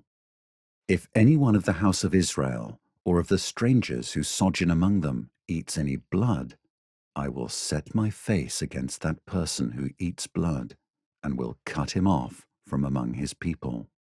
For the life of the flesh is in the blood, and I have given it for you on the altar to make atonement for your souls, for it is the blood that makes atonement by the life. Therefore I have said to the people of Israel, No person among you shall eat blood, neither shall any stranger who sojourns among you eat blood. Anyone also of the people of Israel, or of the strangers who sojourn among them, who takes in hunting any beast or bird that may be eaten, shall pour out its blood and cover it with earth. For the life of every creature is its blood. Its blood is its life. Therefore I have said to the people of Israel, You shall not eat the blood of any creature, for the life of every creature is its blood. Whoever eats it shall be cut off. And every person who eats what dies of itself, or what is torn by beasts, whether he is a native or a sojourner, shall wash his clothes and bathe himself in water, and be unclean until the evening. Then he shall be clean. But if he does not wash them or bathe his flesh, he shall bear his iniquity. Chapter 18. And the Lord spoke to Moses, saying, Speak to the people of Israel, and say to them, I am the Lord your God. You shall not do as they do in the land of Egypt, where you lived, and you shall not do as they do in the land of Canaan, to which I am bringing you. You shall not walk in their statutes. You shall follow my rules, and keep my statutes, and walk in them. I am the Lord your God. You shall therefore keep my statutes and my rules. If a person does them, he shall live by them. I am the Lord. None of you shall approach any one of his close relatives to uncover nakedness. I am the Lord. You shall not uncover the nakedness of your father, which is the nakedness of your mother. She is your mother. You shall not uncover her nakedness. You shall not uncover the nakedness of your father's wife. It is your father's nakedness. You shall not uncover the nakedness of your sister, your father's daughter, or your mother's daughter, whether brought up in the family or in another home. You shall not uncover the nakedness of your son's daughter, or of your daughter's daughter, for their nakedness is your own nakedness. You shall not uncover the nakedness of your father's wife's daughter, brought up in your father's family, since she is your sister. You shall not uncover the nakedness of your father's sister. She is your father's relative. You shall not uncover the nakedness of your mother's sister, for she is your mother's relative. You shall not uncover the nakedness of your father's brother. That is, you shall not approach his wife. She is your aunt. You shall not uncover the nakedness of your daughter-in-law. She is your son's wife. You shall not uncover her nakedness. You shall not uncover the nakedness of your brother's wife. It is your brother's nakedness. You shall not uncover the nakedness of a woman and of her daughter, and you shall not take her son's daughter or her daughter's daughter to uncover her nakedness. They are relatives. It is depravity. And you shall not take a woman as a rival wife to her sister, uncovering her nakedness while her sister is still alive. You shall not approach a woman to uncover her nakedness while she is in her menstrual uncleanness. And you shall not lie sexually with your neighbor's wife, and so make yourself unclean with her. You shall not give any of your children to offer them to Molech, and so profane the name of your God. I am the Lord. You shall not lie with a male as with a woman. It is an abomination. And you shall not lie with any animal, and so make yourself unclean with it. Neither shall any woman give herself to an animal to lie with it. It is perversion. Do not make yourselves unclean by any of these things, for by all these the nations I am driving out before you have become unclean, and the land became unclean, so that I punished its iniquity, and the land vomited out its inhabitants. But you shall keep my statutes and my rules, and do none of these abominations, either the native or the stranger who sojourns among you. For the people of the land who were before you did all of these abominations, so that the land became unclean, lest the land vomit you out when you make it unclean, as it vomited out the nation that was before you. For everyone who does any of these abominations, the persons who do them shall be cut off from among their people. So keep my charge never to practice any of these abominable customs that were practiced before you, and never to make yourselves unclean by them. I am the Lord your God. Chapter 19. And the Lord spoke to Moses, saying, Speak to all the congregation of the people of Israel, and say to them, You shall be holy, for I, the Lord your God, am holy. Every one of you shall revere his mother and his father, and you shall keep my Sabbaths. I am the Lord your God. Do not turn to idols, or make for yourselves any gods of cast metal. I am the Lord your God. When you offer a sacrifice of peace offerings to the Lord, you shall offer it so that you may be accepted. It shall be eaten the same day you offer it, or on the day after, and anything left over until the third day shall be burned up with fire. If it is eaten at all on the third day, it is tainted, it will not be accepted, and everyone who eats it shall bear his iniquity, because he has profaned what is holy to the Lord, and that person shall be cut off from his people. When you reap the harvest of your land, you shall not reap your field right up to its edge, neither shall you gather the gleanings after your harvest. And you shall not strip your vineyard bare, neither shall you gather the fallen grapes of your vineyard. You shall leave them for the poor and for the sojourner. I am the Lord your God. You shall not steal. You shall not deal falsely. You shall not lie to one another. You shall not swear by my name falsely, and so profane the name of your God. I am the Lord. You shall not oppress your neighbor or rob him. The wages of a hired worker shall not remain with you all night until the morning. You shall not curse the deaf or put a stumbling block before the blind, but you shall fear your God. I am the Lord. You shall do no injustice in court. You shall not be partial to the poor or defer to the great, but in righteousness shall you judge your neighbor. You shall not go around as a slanderer among your people, and you shall not stand up against the life of your neighbor. I am the Lord. You shall not hate your brother in your heart, but you shall reason frankly with your neighbor, lest you incur sin because of him. You shall not take vengeance or bear a grudge against the sons of your own people, but you shall love your neighbor as yourself. I am the Lord. You shall keep my statutes. You shall not let your cattle breed with a different kind. You shall not sow your field with two kinds of seed, nor shall you wear a garment of cloth made of two kinds of material. If a man lies sexually with a woman who is a slave, assigned to another man, and not yet ransomed or given her freedom, a distinction shall be made. They shall not be put to death, because she was not free, but he shall bring his compensation to the Lord, to the entrance of the tent of meeting, a ram for a guilt offering. And the priest shall make atonement for him with the ram of the guilt offering before the Lord for his sin that he has committed, and he shall be forgiven for the sin that he has committed.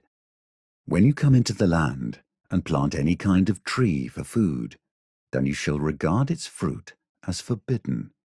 3 years it shall be forbidden to you. It must not be eaten. And in the 4th year all its fruit shall be holy, an offering of praise to the Lord.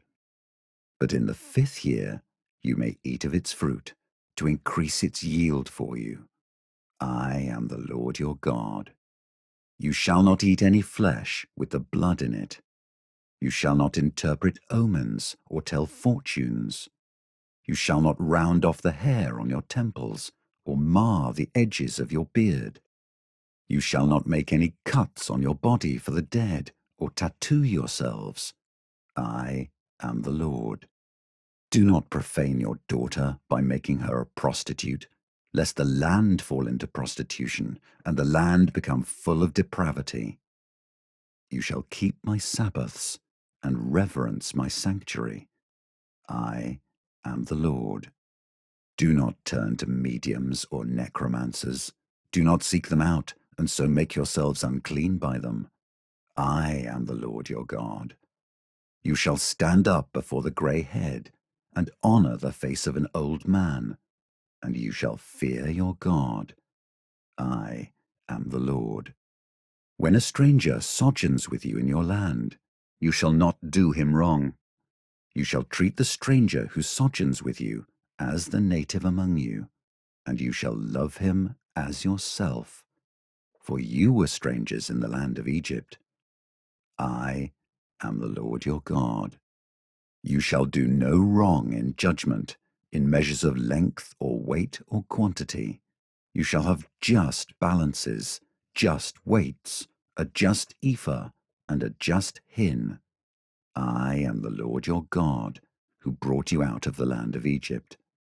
And you shall observe all my statutes and all my rules, and do them. I am the Lord.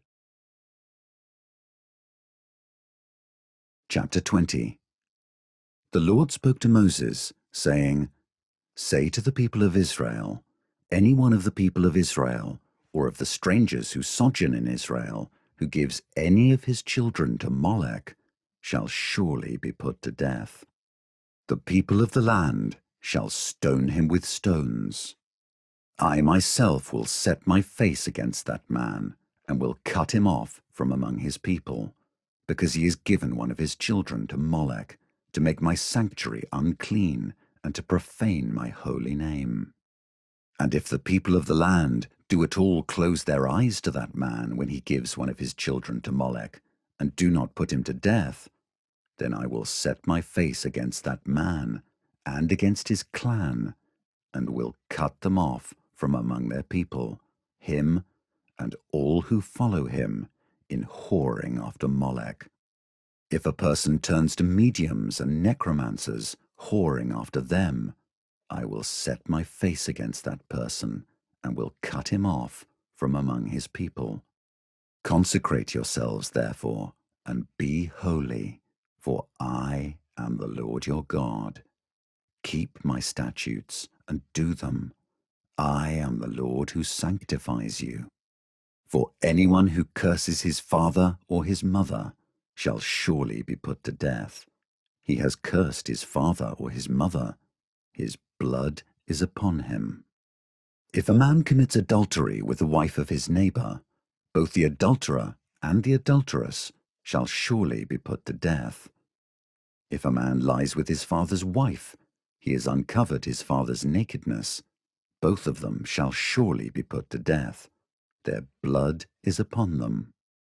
If a man lies with his daughter-in-law, both of them shall surely be put to death. They have committed perversion. Their blood is upon them. If a man lies with a male as with a woman, both of them have committed an abomination. They shall surely be put to death. Their blood is upon them. If a man takes a woman and her mother also, it is depravity. He and they shall be burned with fire, that there may be no depravity among you. If a man lies with an animal, he shall surely be put to death, and you shall kill the animal. If a woman approaches any animal and lies with it, you shall kill the woman and the animal. They shall surely be put to death. Their blood is upon them. If a man takes his sister, a daughter of his father, or a daughter of his mother, and sees her nakedness, and she sees his nakedness, it is a disgrace, and they shall be cut off in the sight of the children of their people. He has uncovered his sister's nakedness, and he shall bear his iniquity. If a man lies with a woman during her menstrual period, and uncovers her nakedness, he has made naked her fountain, and she has uncovered the fountain of her blood. Both of them shall be cut off from among their people. You shall not uncover the nakedness of your mother's sister, or of your father's sister, for that is to make naked one's relative. They shall bear their iniquity. If a man lies with his uncle's wife, he has uncovered his uncle's nakedness. They shall bear their sin. They shall die childless.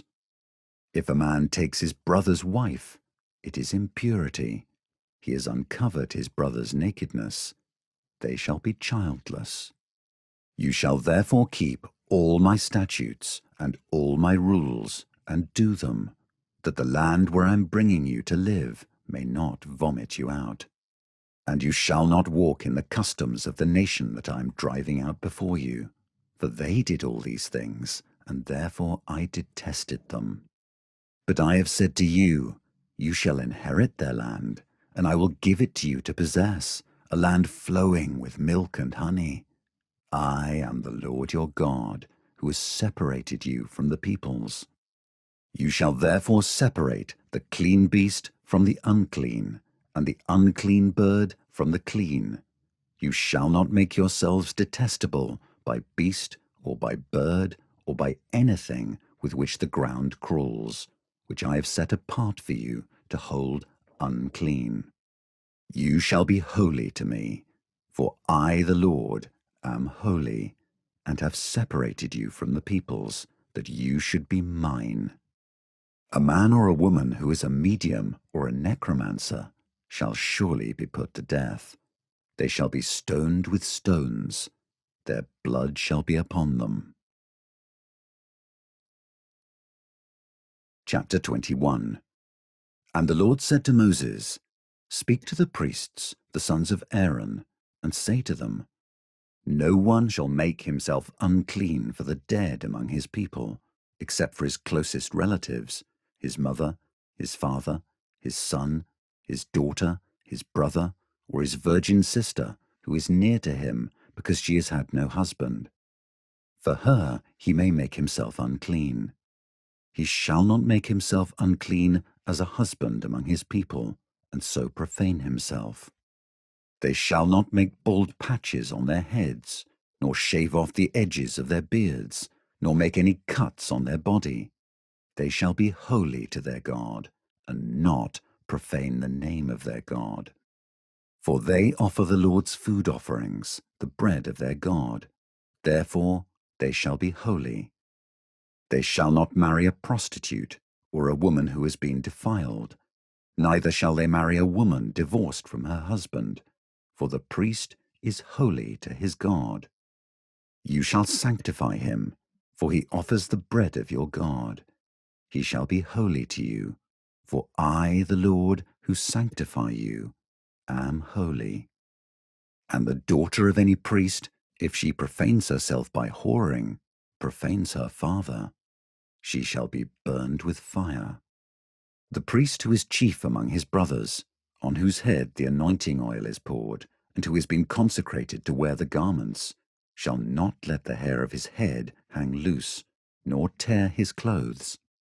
He shall not go in to any dead bodies, nor make himself unclean, even for his father or for his mother. He shall not go out of the sanctuary, lest he profane the sanctuary of his God, for the consecration of the anointing oil of his God is on him. I am the Lord. And he shall take a wife in her virginity, a widow, or a divorced woman, or a woman who has been defiled, or a prostitute. These he shall not marry. But he shall take as his wife a virgin of his own people, that he may not profane his offspring among his people.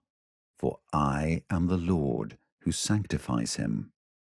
And the Lord spoke to Moses, saying, Speak to Aaron, saying, None of your offspring throughout their generations who has a blemish may approach to offer the bread of his God.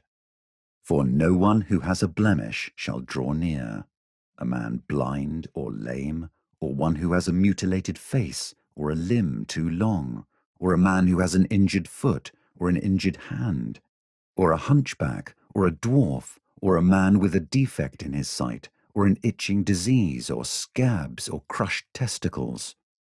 No man of the offspring of Aaron the priest who has a blemish shall come near to offer the Lord's food offerings. Since he has a blemish, he shall not come near to offer the bread of his God. He may eat the bread of his God, both of the most holy and of the holy things, but he shall not go through the veil or approach the altar, because he has a blemish, that he may not profane my sanctuaries. For I am the Lord who sanctifies them. So Moses spoke to Aaron and to his sons and to all the people of Israel. Chapter 22. And the Lord spoke to Moses, saying, Speak to Aaron and his sons, so that they abstain from the holy things of the people of Israel, which they dedicate to me, so that they do not profane my holy name. I am the Lord.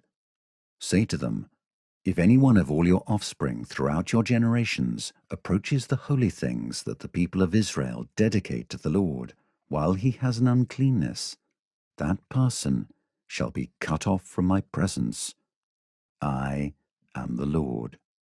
None of the offspring of Aaron who has a leprous disease or a discharge may eat of the holy things until he is clean.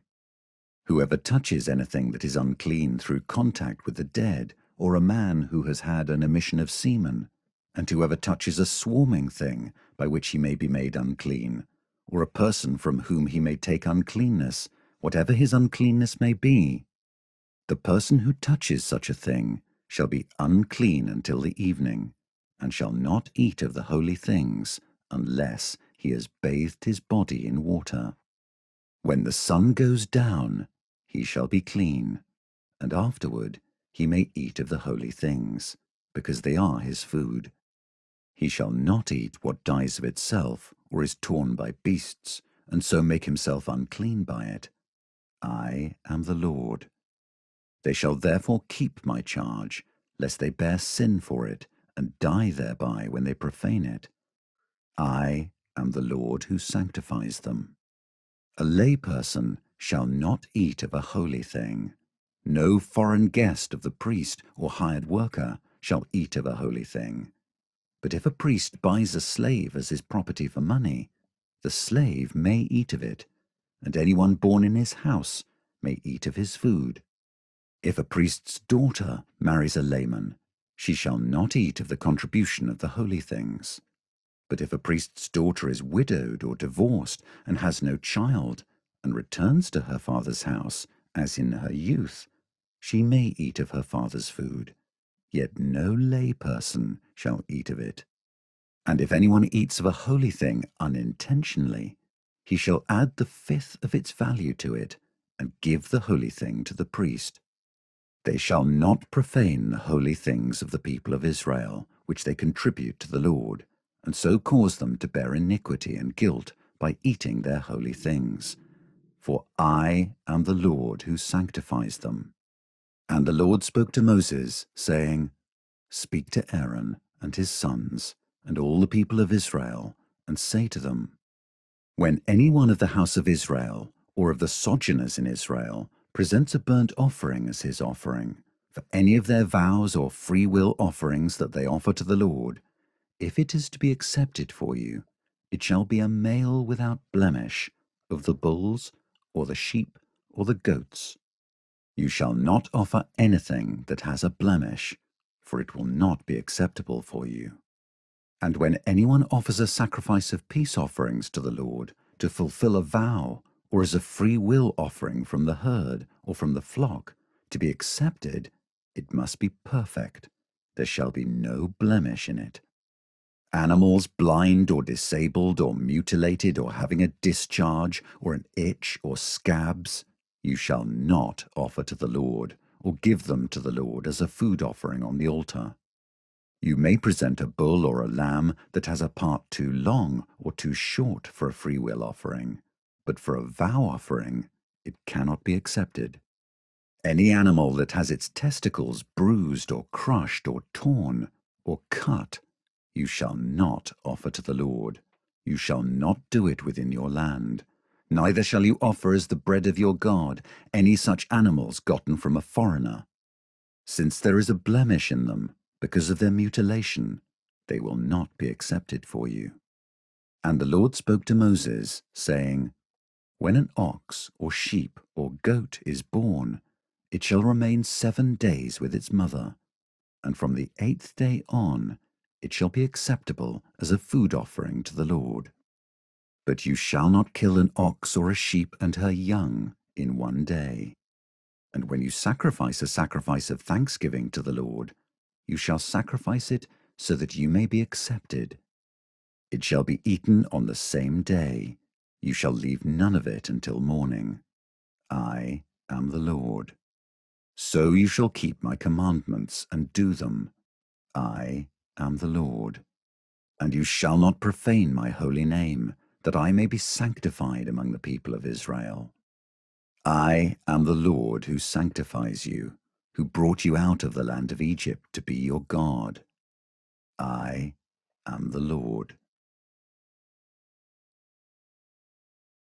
Chapter 23. The Lord spoke to Moses, saying, Speak to the people of Israel, and say to them, These are the appointed feasts of the Lord, that you shall proclaim as holy convocations. They are my appointed feasts. 6 days shall work be done, but on the 7th day is a Sabbath of solemn rest, a holy convocation. You shall do no work. It is a Sabbath to the Lord in all your dwelling places. These are the appointed feasts of the Lord, the holy convocations, which you shall proclaim at the time appointed for them. In the 1st month, on the 14th day of the month at twilight, is the Lord's Passover, and on the 15th day of the same month is the feast of unleavened bread to the Lord. For 7 days you shall eat unleavened bread. On the 1st day you shall have a holy convocation. You shall not do any ordinary work, but you shall present a food offering to the Lord for 7 days. On the 7th day is a holy convocation.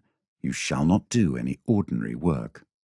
And the Lord spoke to Moses, saying, Speak to the people of Israel, and say to them, When you come into the land that I give you, and reap its harvest, you shall bring the sheaf of the firstfruits of your harvest to the priest, and he shall wave the sheaf before the Lord, so that you may be accepted. On the day after the Sabbath, the priest shall wave it, and on the day when you wave the sheaf, you shall offer a male lamb 1 year old without blemish as a burnt offering to the Lord. And the grain offering with it shall be 2/10 of an ephah of fine flour mixed with oil, a food offering to the Lord with a pleasing aroma. And the drink offering with it shall be of wine, 1/4 of a hin. And you shall eat neither bread nor grain parched or fresh until this same day, until you have brought the offering of your God. It is a statute forever throughout your generations in all your dwellings. You shall count 7 full weeks from the day after the Sabbath, from the day that you brought the sheaf of the wave offering. You shall count 50 days to the day after the 7th Sabbath. Then you shall present a grain offering of new grain to the Lord. You shall bring from your dwelling places 2 loaves of bread to be waved, made of 2/10 of an ephah. They shall be of fine flour, and they shall be baked with leaven as firstfruits to the Lord. And you shall present with the bread 7 lambs 1 year old without blemish, and 1 bull from the herd, and 2 rams. They shall be a burnt offering to the Lord, with their grain offering and their drink offerings, a food offering with a pleasing aroma to the Lord. And you shall offer 1 male goat for a sin offering, and 2 male lambs 1 year old as a sacrifice of peace offerings. And the priest shall wave them with the bread of the firstfruits as a wave offering before the Lord, with the 2 lambs. They shall be holy to the Lord for the priest. And you shall make a proclamation on the same day. You shall hold a holy convocation. You shall not do any ordinary work. It is a statute forever in all your dwelling places throughout your generations. And when you reap the harvest of your land, you shall not reap your field right up to its edge, nor shall you gather the gleanings after your harvest. You shall leave them for the poor and for the sojourner. I am the Lord your God. And the Lord spoke to Moses, saying, Speak to the people of Israel, saying, In the 7th month, on the 1st day of the month, you shall observe a day of solemn rest, a memorial proclaimed with blast of trumpets, a holy convocation. You shall not do any ordinary work, and you shall present a food offering to the Lord. And the Lord spoke to Moses, saying, Now on the 10th day of this 7th month is the Day of Atonement. It shall be for you a time of holy convocation, and you shall afflict yourselves and present a food offering to the Lord. And you shall not do any work on that very day, for it is a day of atonement, to make atonement for you before the Lord your God. For whoever is not afflicted on that very day shall be cut off from his people. And whoever does any work on that very day, that person I will destroy from among his people. You shall not do any work. It is a statute forever throughout your generations in all your dwelling places. It shall be to you a Sabbath of solemn rest, and you shall afflict yourselves. On the 9th day of the month, beginning at evening, from evening to evening, shall you keep your Sabbath. And the Lord spoke to Moses, saying, Speak to the people of Israel, saying, On the 15th day of this 7th month, and for 7 days, is the feast of booths to the Lord. On the first day shall be a holy convocation. You shall not do any ordinary work. For 7 days you shall present food offerings to the Lord. On the 8th day you shall hold a holy convocation and present a food offering to the Lord. It is a solemn assembly. You shall not do any ordinary work. These are the appointed feasts of the Lord, which you shall proclaim as times of holy convocation, for presenting to the Lord food offerings, burnt offerings, and grain offerings, sacrifices and drink offerings, each on its proper day, besides the Lord's Sabbaths, and besides your gifts, and besides all your vow offerings, and besides all your free will offerings, which you give to the Lord. On the 15th day of the 7th month, when you have gathered in the produce of the land, you shall celebrate the feast of the Lord 7 days. On the first day shall be a solemn rest, and on the 8th day shall be a solemn rest. And you shall take on the first day the fruit of splendid trees, branches of palm trees, and boughs of leafy trees, and willows of the brook, and you shall rejoice before the Lord your God 7 days. You shall celebrate it as a feast to the Lord for 7 days in the year. It is a statute forever throughout your generations. You shall celebrate it in the 7th month. You shall dwell in booths for 7 days. All native Israelites shall dwell in booths, that your generations may know that I made the people of Israel dwell in booths when I brought them out of the land of Egypt. I am the Lord your God. Thus Moses declared to the people of Israel the appointed feasts of the Lord. Chapter 24. The Lord spoke to Moses, saying, Command the people of Israel to bring you pure oil from beaten olives for the lamp, that a light may be kept burning regularly. Outside the veil of the testimony, in the tent of meeting, Aaron shall arrange it from evening to morning before the Lord regularly. It shall be a statute forever throughout your generations. He shall arrange the lamps on the lampstand of pure gold before the Lord regularly. You shall take fine flour and bake 12 loaves from it. 2/10 of an ephah shall be in each loaf. And you shall set them in 2 piles, 6 in a pile, on the table of pure gold before the Lord.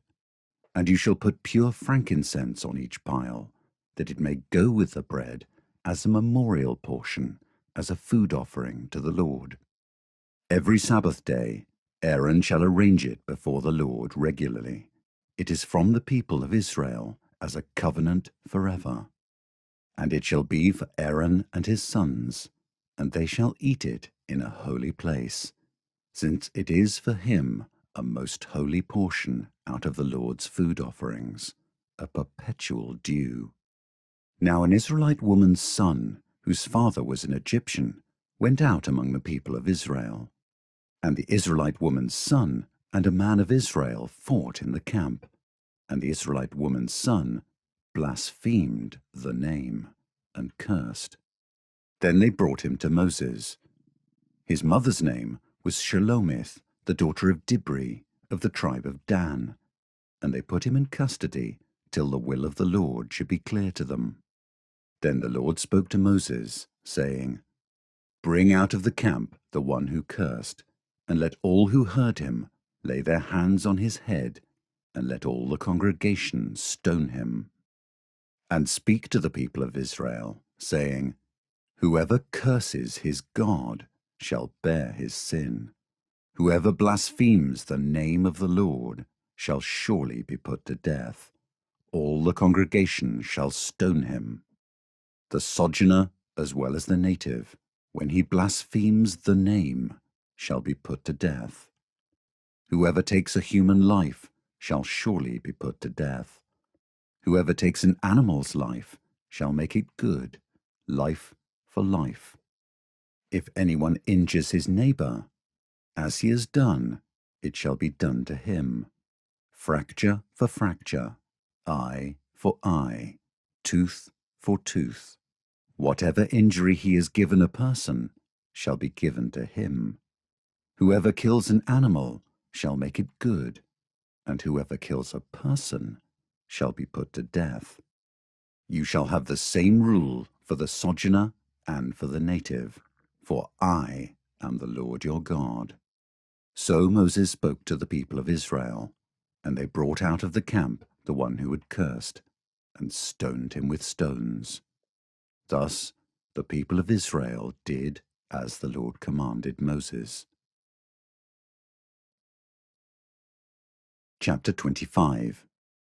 The Lord spoke to Moses on Mount Sinai, saying, Speak to the people of Israel, and say to them, When you come into the land that I give you, the land shall keep a Sabbath to the Lord.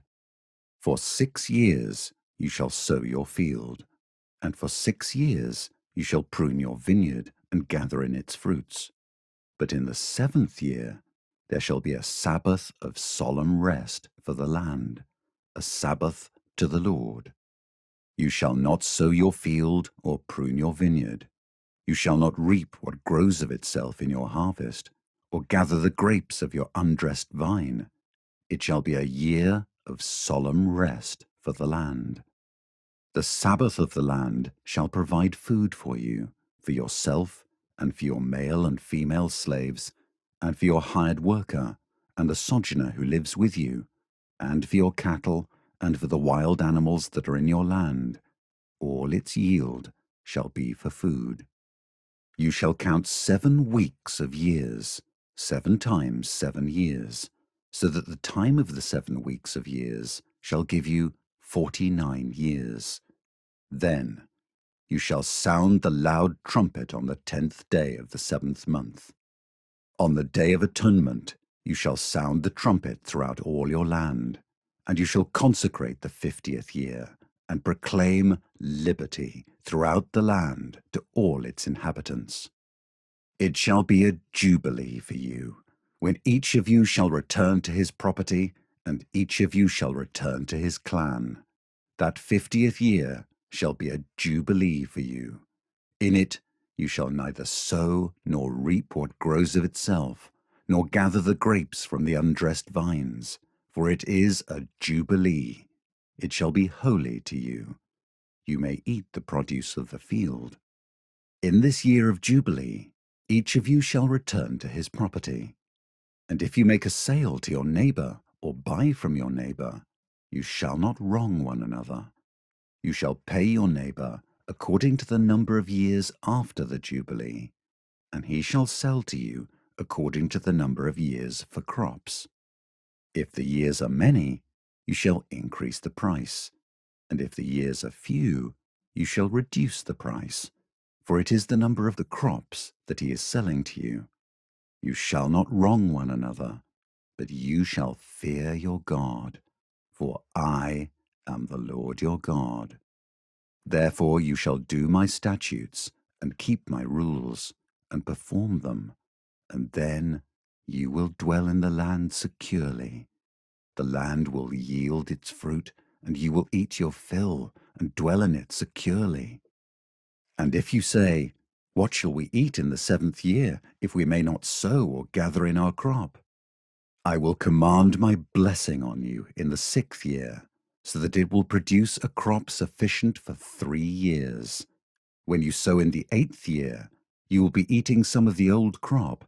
You shall eat the old until the 9th year, when its crop arrives. The land shall not be sold in perpetuity, for the land is mine. For you are strangers and sojourners with me, and in all the country you possess, you shall allow a redemption of the land. If your brother becomes poor and sells part of his property, then his nearest redeemer shall come and redeem what his brother has sold. If a man has no one to redeem it, and then himself becomes prosperous and finds sufficient means to redeem it, let him calculate the years since he sold it, and pay back the balance to the man to whom he sold it, and then return to his property. But if he does not have sufficient means to recover it, then what he sold shall remain in the hand of the buyer until the year of Jubilee. In the Jubilee it shall be released, and he shall return to his property. If a man sells a dwelling house in a walled city, he may redeem it within a year of its sale. For a full year he shall have the right of redemption. If it is not redeemed within a full year, then the house in the walled city shall belong in perpetuity to the buyer throughout his generations. It shall not be released in the Jubilee. But the houses of the villages that have no wall around them shall be classified with the fields of the land. They may be redeemed, and they shall be released in the Jubilee. As for the cities of the Levites may redeem at any time the houses in the cities they possess.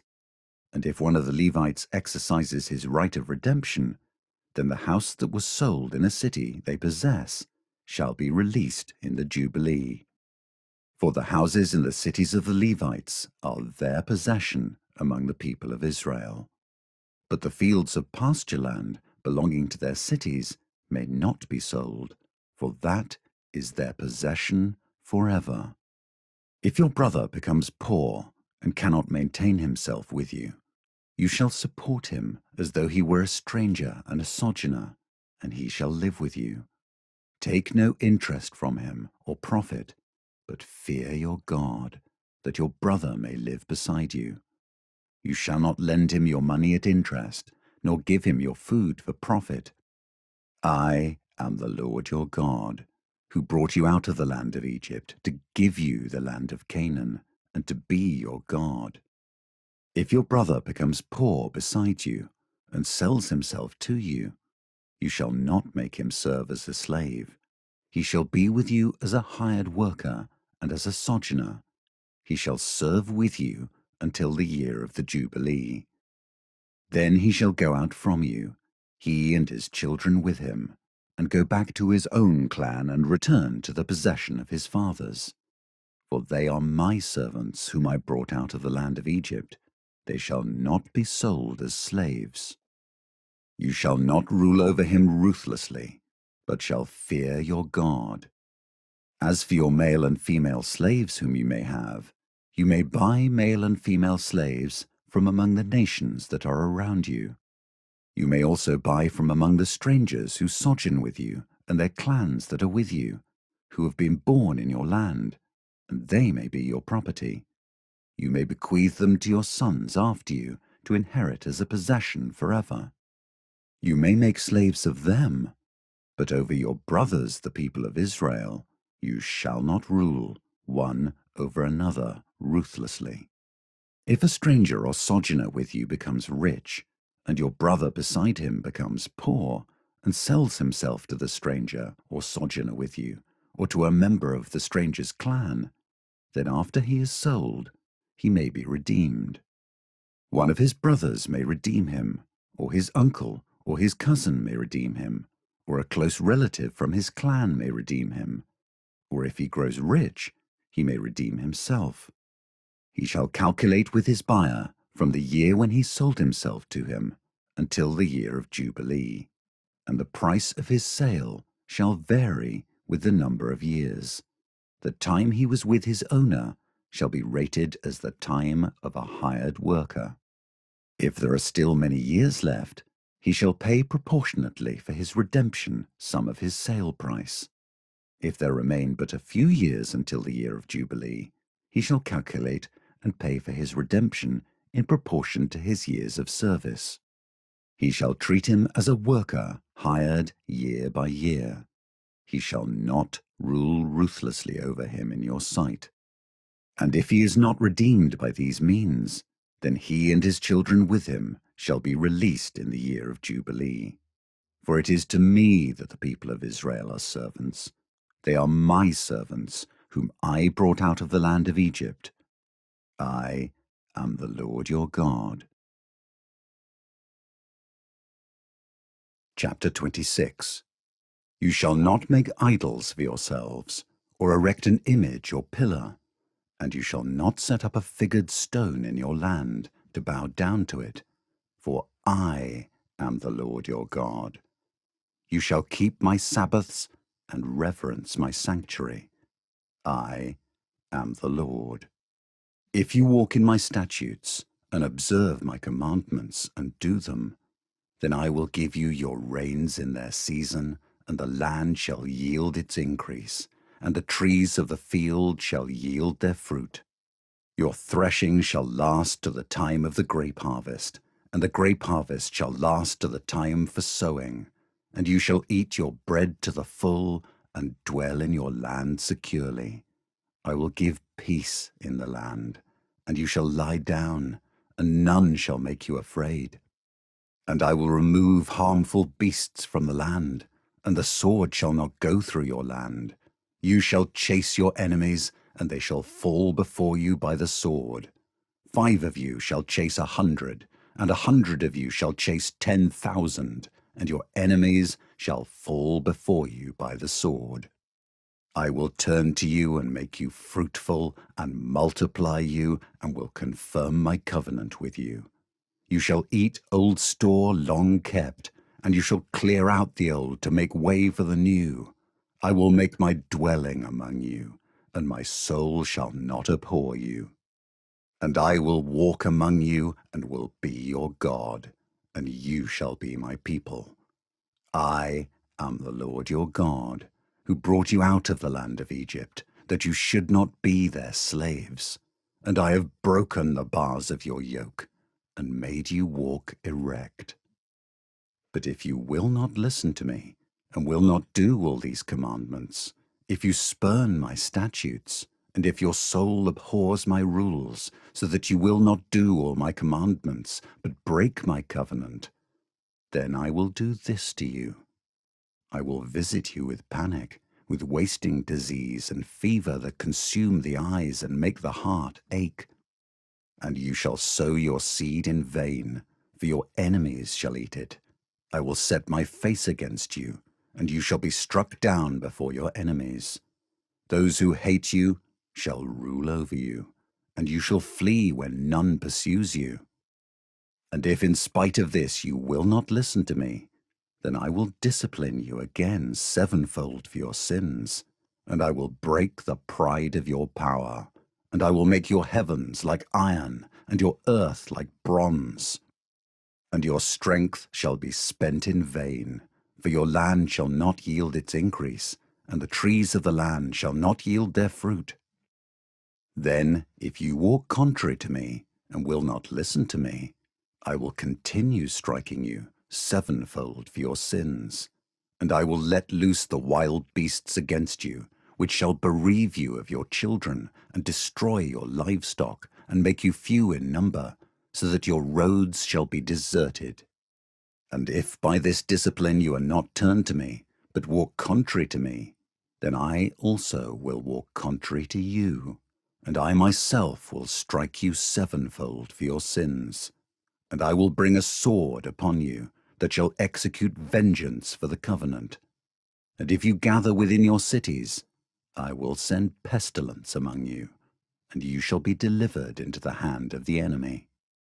When I break your supply of bread, 10 women shall bake your bread in a single oven, and shall dole out your bread again by weight, and you shall eat, and not be satisfied.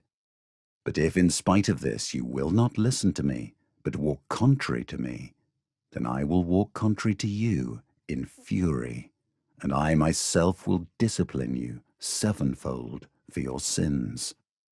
You shall eat the flesh of your sons, and you shall eat the flesh of your daughters. And I will destroy your high places, and cut down your incense altars, and cast your dead bodies upon the dead bodies of your idols, and my soul will abhor you.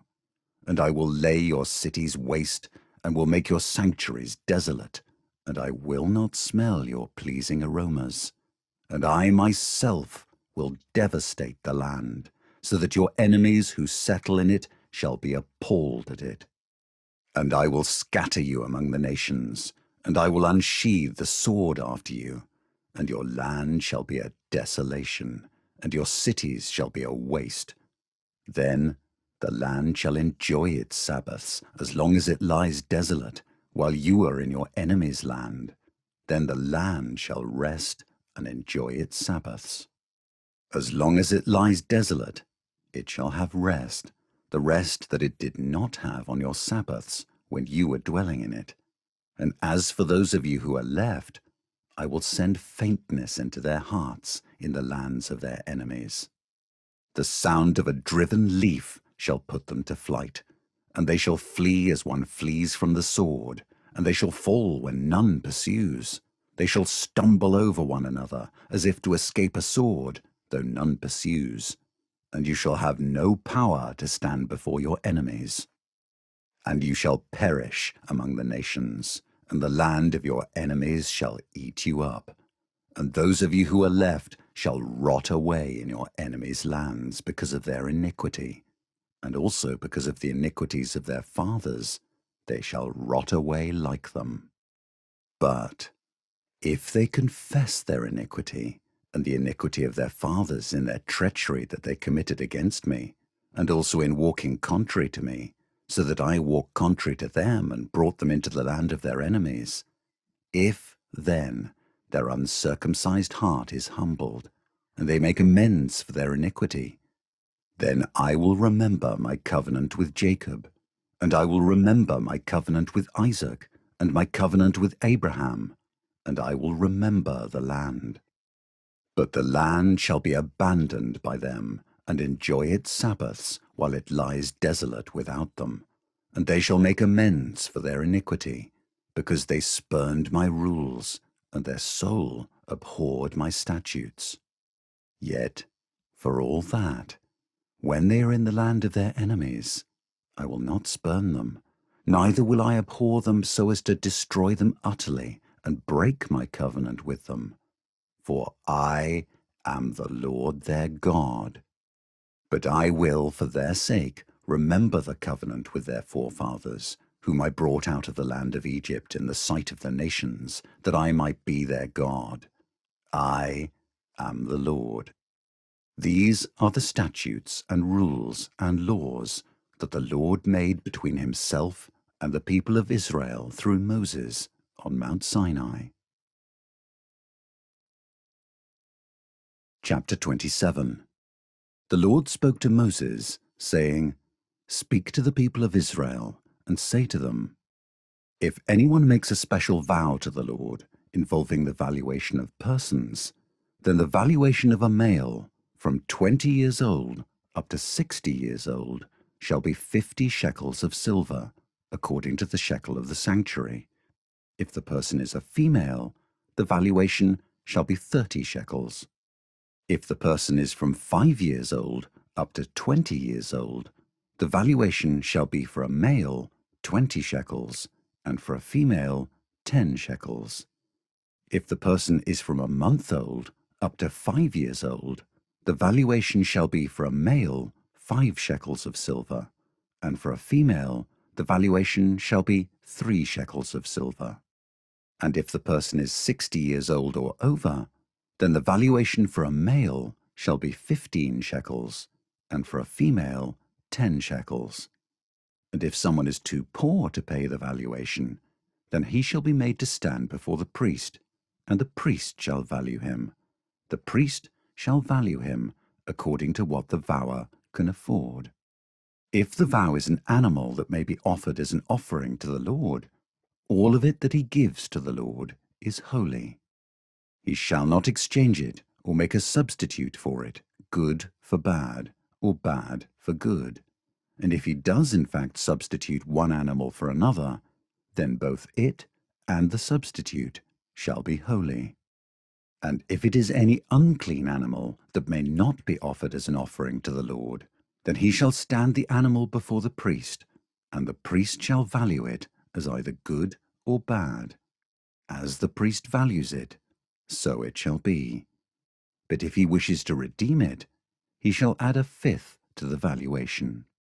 When a man dedicates his house as a holy gift to the Lord, the priest shall value it as either good or bad.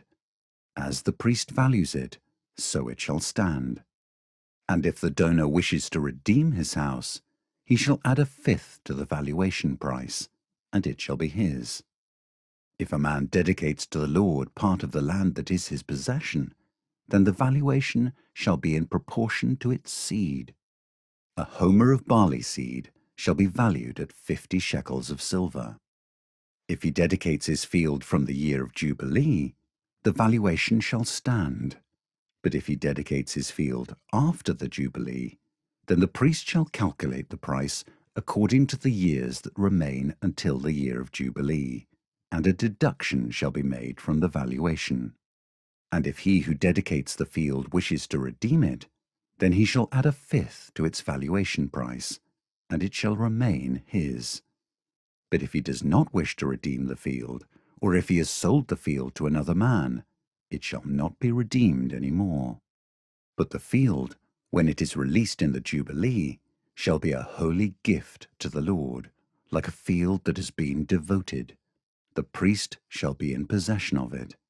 If he dedicates to the Lord a field that he has bought, which is not a part of his possession, then the priest shall calculate the amount of the valuation for it up to the year of Jubilee, and the man shall give the valuation on that day as a holy gift to the Lord. In the year of Jubilee, the field shall return to him from whom it was bought, to whom the land belongs as a possession. Every valuation shall be according to the shekel of the sanctuary. 20 gerahs shall make a shekel. But a firstborn of animals, which as a firstborn belongs to the Lord, no man may dedicate, whether ox or sheep. It is the Lord's. And if it is an unclean animal, then he shall buy it back at the valuation, and add a fifth to it. Or, if it is not redeemed, it shall be sold at the valuation. But no devoted thing that a man devotes to the Lord, of anything that he has, whether man or beast, or of his inherited field, shall be sold or redeemed. Every devoted thing is most holy to the Lord. No one devoted, who is to be devoted for destruction from mankind, shall be ransomed. He shall surely be put to death. Every tithe of the land, whether of the seed of the land or of the fruit of the trees, is the Lord's. It is holy to the Lord. If a man wishes to redeem some of his tithe, he shall add a fifth to it. And every tithe of herds and flocks, every 10th animal of all that pass under the herdsman's staff, shall be holy to the Lord. One shall not differentiate between good or bad, neither shall he make a substitute for it. And if he does substitute for it, then both it and the substitute shall be holy. It shall not be redeemed. These are the commandments that the Lord commanded Moses for the people of Israel on Mount Sinai.